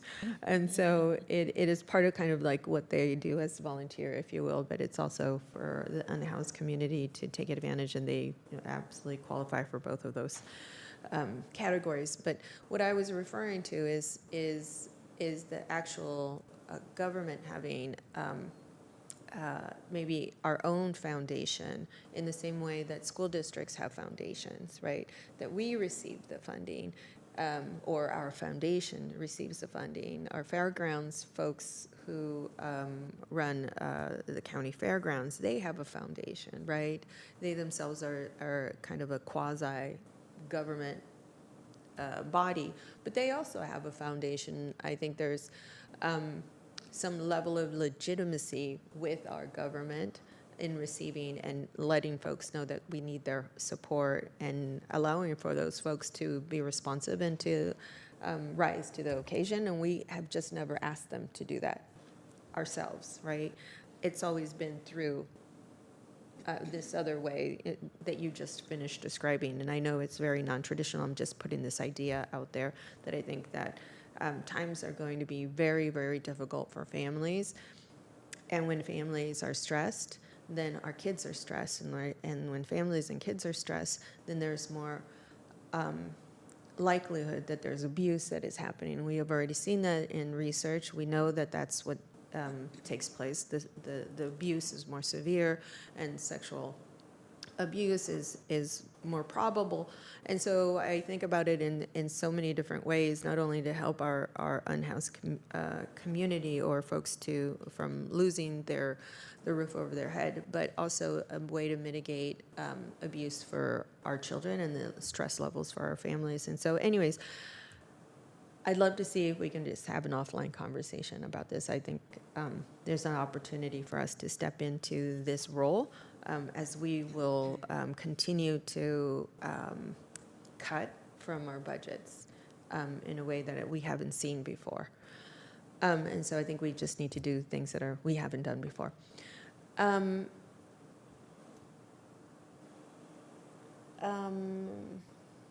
And you know what, I'll ask my questions offline, because I know it's 12:11, and yeah.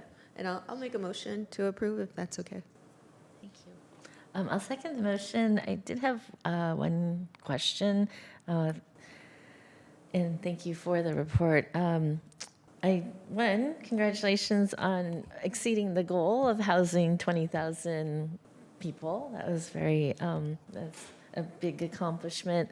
And I hate to say but on the other hand, I saw that the inflow continues to be high, and we didn't quite reach our goal of lowering that number. All our programs are highly utilized, and seeing those high rates of utilization, and then that we continue to have more individuals who are unsheltered. And frankly, given our limited resources now, what strategies are you thinking of are you developing to increase program capacity? And then I would, I would actually like to ask specifically about safe parking. And to be frank, looking at the numbers, I'm a little torn because when I see it's high 100% utilization, which is great. But I'm troubled by the fact that folks stay in the safe parking program the longest out of all of our programs. And I don't know actually how to read that, and I guess I'm looking for some guidance on that too. So I would appreciate your thoughts. Sure. Thank you, Chairperson. I'll start with the question about inflow and program capacity. We have seen a decrease in inflow of about 20%. Our goal was 30%. While it's not a direct causation, we strongly feel that a lot of that is related to our significant efforts to expand homelessness prevention with the support of the board and Destination Home and other partners, that's had a direct impact in keeping people housed and preventing their homelessness. We will be bringing the updated community plan to the board and will include continued efforts to grow that system to be able to help even more households and prevent their homelessness. One of we know that the core reason that inflow is high is because of the shortage of affordable housing. So we also want to work and will continue to work with our city partners to expand affordable housing in communities, which will be has been a focus and will continue to be a focus. Expanding programs is particularly challenging given our current budget situation, and really are trying to protect and preserve existing funds to continue those programs. But many of them are, programs that turn over, and we're able to help more where clients turn over and stay housed and then exit the program, and we're able to support more people. So we will, of course, go after any opportunities that there are to expand those programs. It's just relatively limited at this point in time, as you know, because of federal and state budget challenges. And then regarding safe parking, I guess, for me, we've had quite a few new programs opening up. Our office did a regional or a district convening, had quite a bit of interest. I know Palo Alto is working on an initiative, permitted parking. So it's something that seems to be of interest. My staff has been talking to the faith-based community. We learned there's 1,000 churches in D5. So it's like, well, maybe there's opportunity there. So it seems like it's like probably the fastest, most cost-effective way to open a program. But looking at the numbers and I don't know what, maybe I'm just asking for your opinion about the fact that it seems like those in safe parking have the lowest percentage of exiting to a more permanent situation, and that correlates to them perhaps staying longer in the program. So looking for some thoughts on that, and in terms of effectiveness, is it a different population group? To me, to be honest, I continue to hear the interest in having your private space, even in these transition or these temporary housing situations.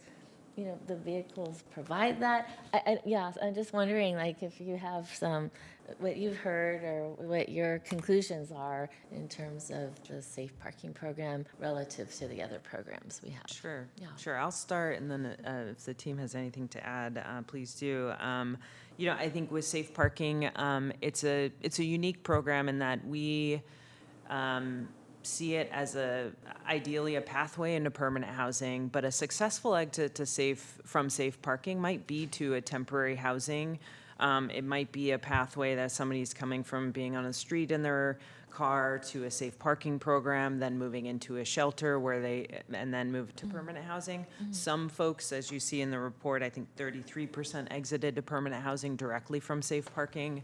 But, many of the folks do need additional assistance and we're limited by program capacity.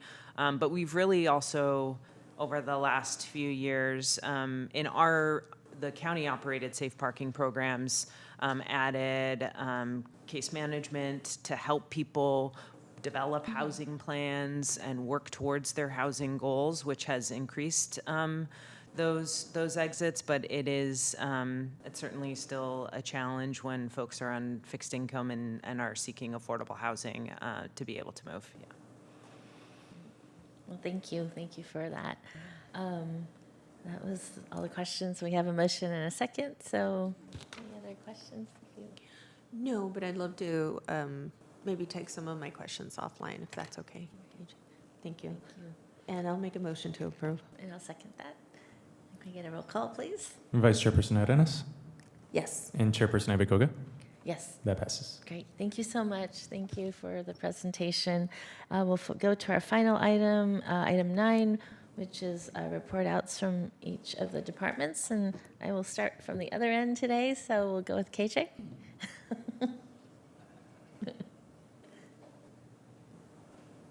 Thank you. KJ Kaminsky, Director for the Office of Supportive Housing. In terms of recent events, we celebrated the East Santa Clara Senior Affordable Housing groundbreaking a couple of weeks ago, which was our first of 3 county projects in the East Santa Clara site, which was very exciting. I mentioned a few moments ago we're developing the community plan. We hot off the news, the Continuum of Care Board has adopted the primary plan. We're continuing to work with the sub-regions, South County, North County, West Valley, and San Jose on the sub-regional plans, and continue to work with the city staff and stakeholders in each region. And I wanted to note, just on the operational side, that at the start of the fiscal year, the county's guaranteed basic income programs transitioned from the CEO's office into the Office of Supportive Housing, and are working, Jessica Orozco, who is just up here, and manages our homelessness prevention system. They will be working with that team and really trying to strengthen the connection to our housing programs and the guaranteed basic income programs. In terms of upcoming events, this fall, we don't have anything scheduled immediately, but this fall we will be celebrating the Ira D. Hall grand opening, as well as the Santa Clara Family Home Key site groundbreaking, and we'll share those dates when they're scheduled. Great. Thank you. End of report. Any questions, Vice Chair? Thank you. We'll go to Edgar. Good afternoon, Madam Chair, Madam Vice Chair. Edgar Nolasco, Agency Director for SEPA.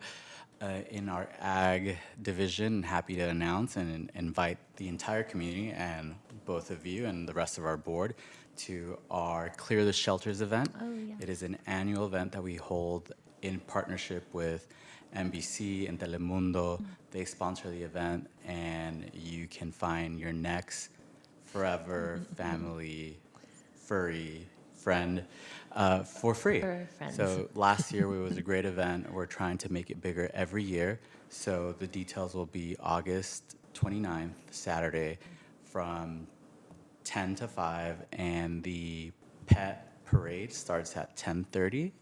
If you can join us. Thank you to Supervisor Arenas. She joined us last year, and it was a great hit. She almost went home with a pet, Caesar. Maybe this year we can change that luck. Well,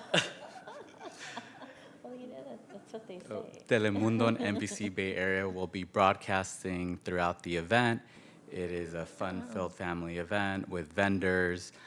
Thank you to Santa Clara County Fire. We have partnered with them. They will be having a fire truck there to help the community understand fire safety, and just for the kids to get on the fire truck. On other news in ag, I'm happy to announce that our 2026 RE grant program was a success. We awarded 22 RE grants to advance climate resilience, carbon sequestration, and sustainable agriculture. However, this year we did things a little bit different. The SEPA team brought the investment directly to our agriculture community, providing in-person support at our South County Agriculture Office to help farmers, ranchers, and agriculture property owners complete their grant assessments. We are extremely proud to share that we were able to provide this help in English, Chinese, Spanish, thus reducing the language barriers to ensure the county is providing resources directly in the hands of people who grow food and steward our land. And lastly, again in ag, glassy wing sharpshooter continues to be an issue. It's been in the news that we have done an aggressive campaign to ensure that we are collecting all the grapevines that were sold by Costco. We're deploying units all across the county, making communications with those folks that purchase grapevines through Costco. There are around 1,000. We're the only county that was impacted by this that is taking a proactive step forward to ensure that we're protecting ag in the community from this invasive glassy wing sharpshooter that can introduce Pierce's disease to grapevines and other fruit trees alike. And that is the end of my report. Great, thank you. Any questions, Vice Chair? Todd, Parks and Recs. Good afternoon, Todd Lofgren, Santa Clara County Parks Director. I wanted to share an update on one of our wildfire responses. On July 5th, we had a McKean fire where a fire was started on adjacent private property to Almaden Quicksilver County Park. Due to interagency ground and air support response, the fire was contained with no structure loss and no injuries. The expected fire growth at the beginning of the incident was potential to reach 74 acres with impacts to residences in the neighborhood. With quick coordinated response by our park rangers, our first responder partners, the total acreage consumed was 15 acres, primarily just on parks property.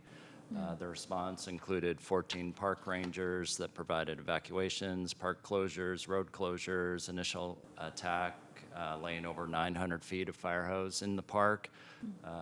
They supported the incident command, and then our partners at CAL FIRE, California Highway Patrol, Sheriff's Office, San Jose Fire, and the Office of Emergency Management were great partners in the response, so thankful to them. Update on our rangeland management program. We've learned that the department is in the final phase of being awarded $1.5 million state coastal conservancy grant. The conservancy shared this good news about improving our grazing infrastructure, and we hope to have our application approved at their September 17th board meeting. This investment will help us implement the Santa Teresa grazing plan, expand our grazing capacity across almost 360 acres of parkland, improve grassland health, fuel reduction, and long-term eco-resilience for that park. A couple fun events coming up at Marshall Cottle. We're partnering with the City of San Jose for the Viva Calle San Jose event on Sunday, September 13th from 10 to 3. So hopefully you come out and join us. That will be a great event. We look forward to seeing Supervisor Arenas there. There'll be crafts, activities, music, food trucks, exhibitors, and bring your bike or walk if you'd like for the event. San Jose History Hike is Saturday, August 29th from 9:30 to 12. This is a hike we offer every month, but something we're adding this month, we're celebrating the new ADA improvements in the park. So we have new ADA accessible paths, parking spaces, hydration stations, and picnic areas. So we'll be showing that off at that event as well. Thank you. Great, thank you. Any questions? Harry. Thank you, Harry Freitas, Director of the Roads and Airports Department. Just to report to you that we concluded our annual street resurfacing program. So we resurfaced about 65 miles of residential streets in all districts. The Clayton Road slide repair, that project is underway. That's in your district, Vice Chair Arenas, and that road is currently closed. That repair is taking place. We've been working with the community, and that project should be finished within the month. And then I also wanted to report that we're preparing for our annual storm preparedness with a heightened urgency around the potential for significant rain caused by the El Nino that's predicted, or actually I think it's already started. So we're anticipating heavy rains this winter, and we're preparing for those. And that concludes my report. Thank you. Great, thank you. Any questions? Chair, Vice Chair. No, I just want to say thank you so much for the work on Clayton Road. I know it's been a lot of work, and I know the community wasn't very happy, but I think the progress and the fact that it's going to get done real soon is just really exciting and ahead of the rain season. So thank you. Just want to. Great, thank you. And Jacqueline. Jacqueline Anciano, Director of Planning and Development. We are continuing to work, I'll be very brief, we're continuing to work on our people-centered services business model, focusing on customer service and making our services more easy to navigate. We are also reaching out to the community, working with, on our code enforcement program, San Martin planning area, the San Martin Advisory Committee, working with them on that item. And this concludes my presentation, and I'm available for any questions. Any questions, Vice Chair? No, just once again, thank you for the work around San Martin. It is greatly appreciated, and of course, I'm sorry I didn't say this for Parks, but I really appreciate the focus on Marshall Cottle.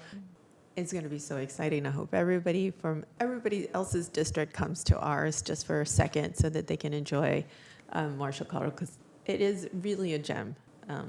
And then hopefully I don't fall in love with any pets at Edgar's event this year. Watch out. My husband won't let me go to those things because I'll come home with 10 of them. Yeah. But I'll try to come. Well, thank you. Do we have any public comment on any of these reports?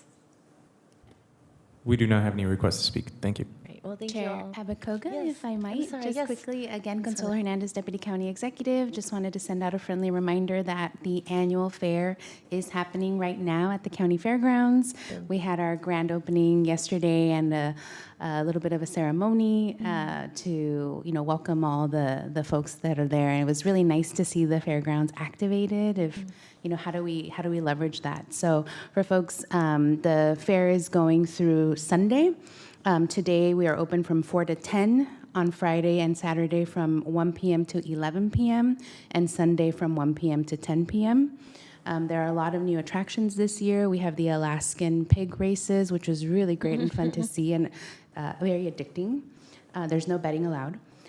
We also have a butterfly exhibit, and it's not the exhibit you might see or the monarchs when they travel in Santa Cruz Mountains or Santa Cruz, but for a lot of our kiddos who are in urban settings that don't get to see butterflies, for $1 extra, they're able to actually hold it. The butterfly comes and flies on you, and so it's really nice. Friendly reminder, we are here for the fair. We are making already now, second day in, and we have sold more pre-sale tickets than last year. Oh, good. So if you have any questions or want to come to the fair, I'll be there every day. Thank you. Oh, wow. Please come, everyone. Thank you. If there isn't anything else, we are adjourned until our next meeting, which is scheduled for Thursday, September 17th, 2026 at 10 a.m. in the chambers here. And then for the public, I also want to note that the October Hewlett meeting, originally scheduled for October 15th, has been moved to October 9th. Thank you, everyone. Have a great rest of the day. Take care.